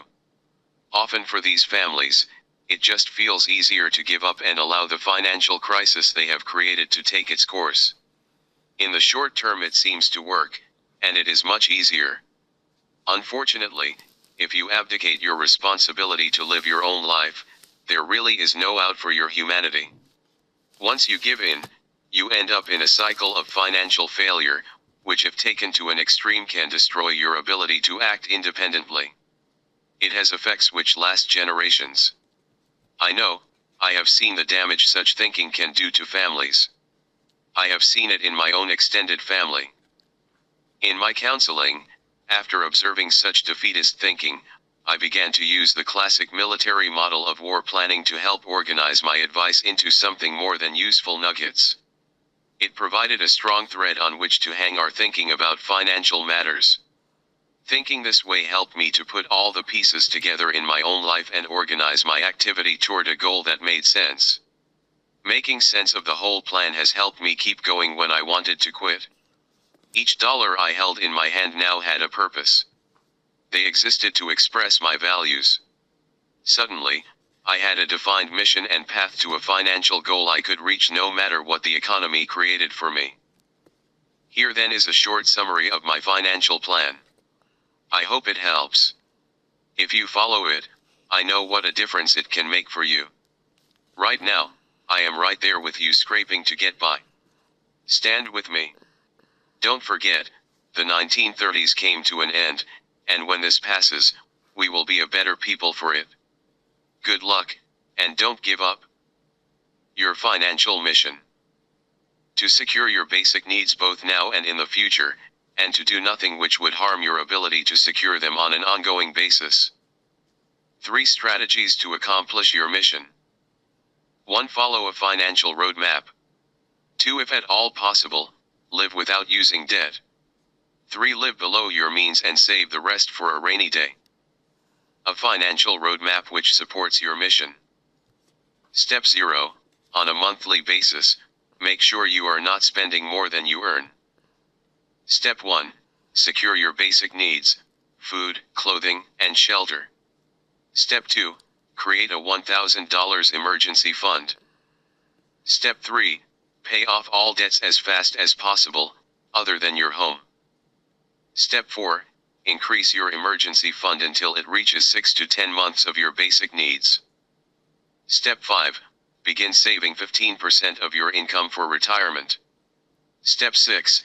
If so desired, save for your child's college education. Step 7. Pay off your mortgage early. Step 8. Express your values with your money.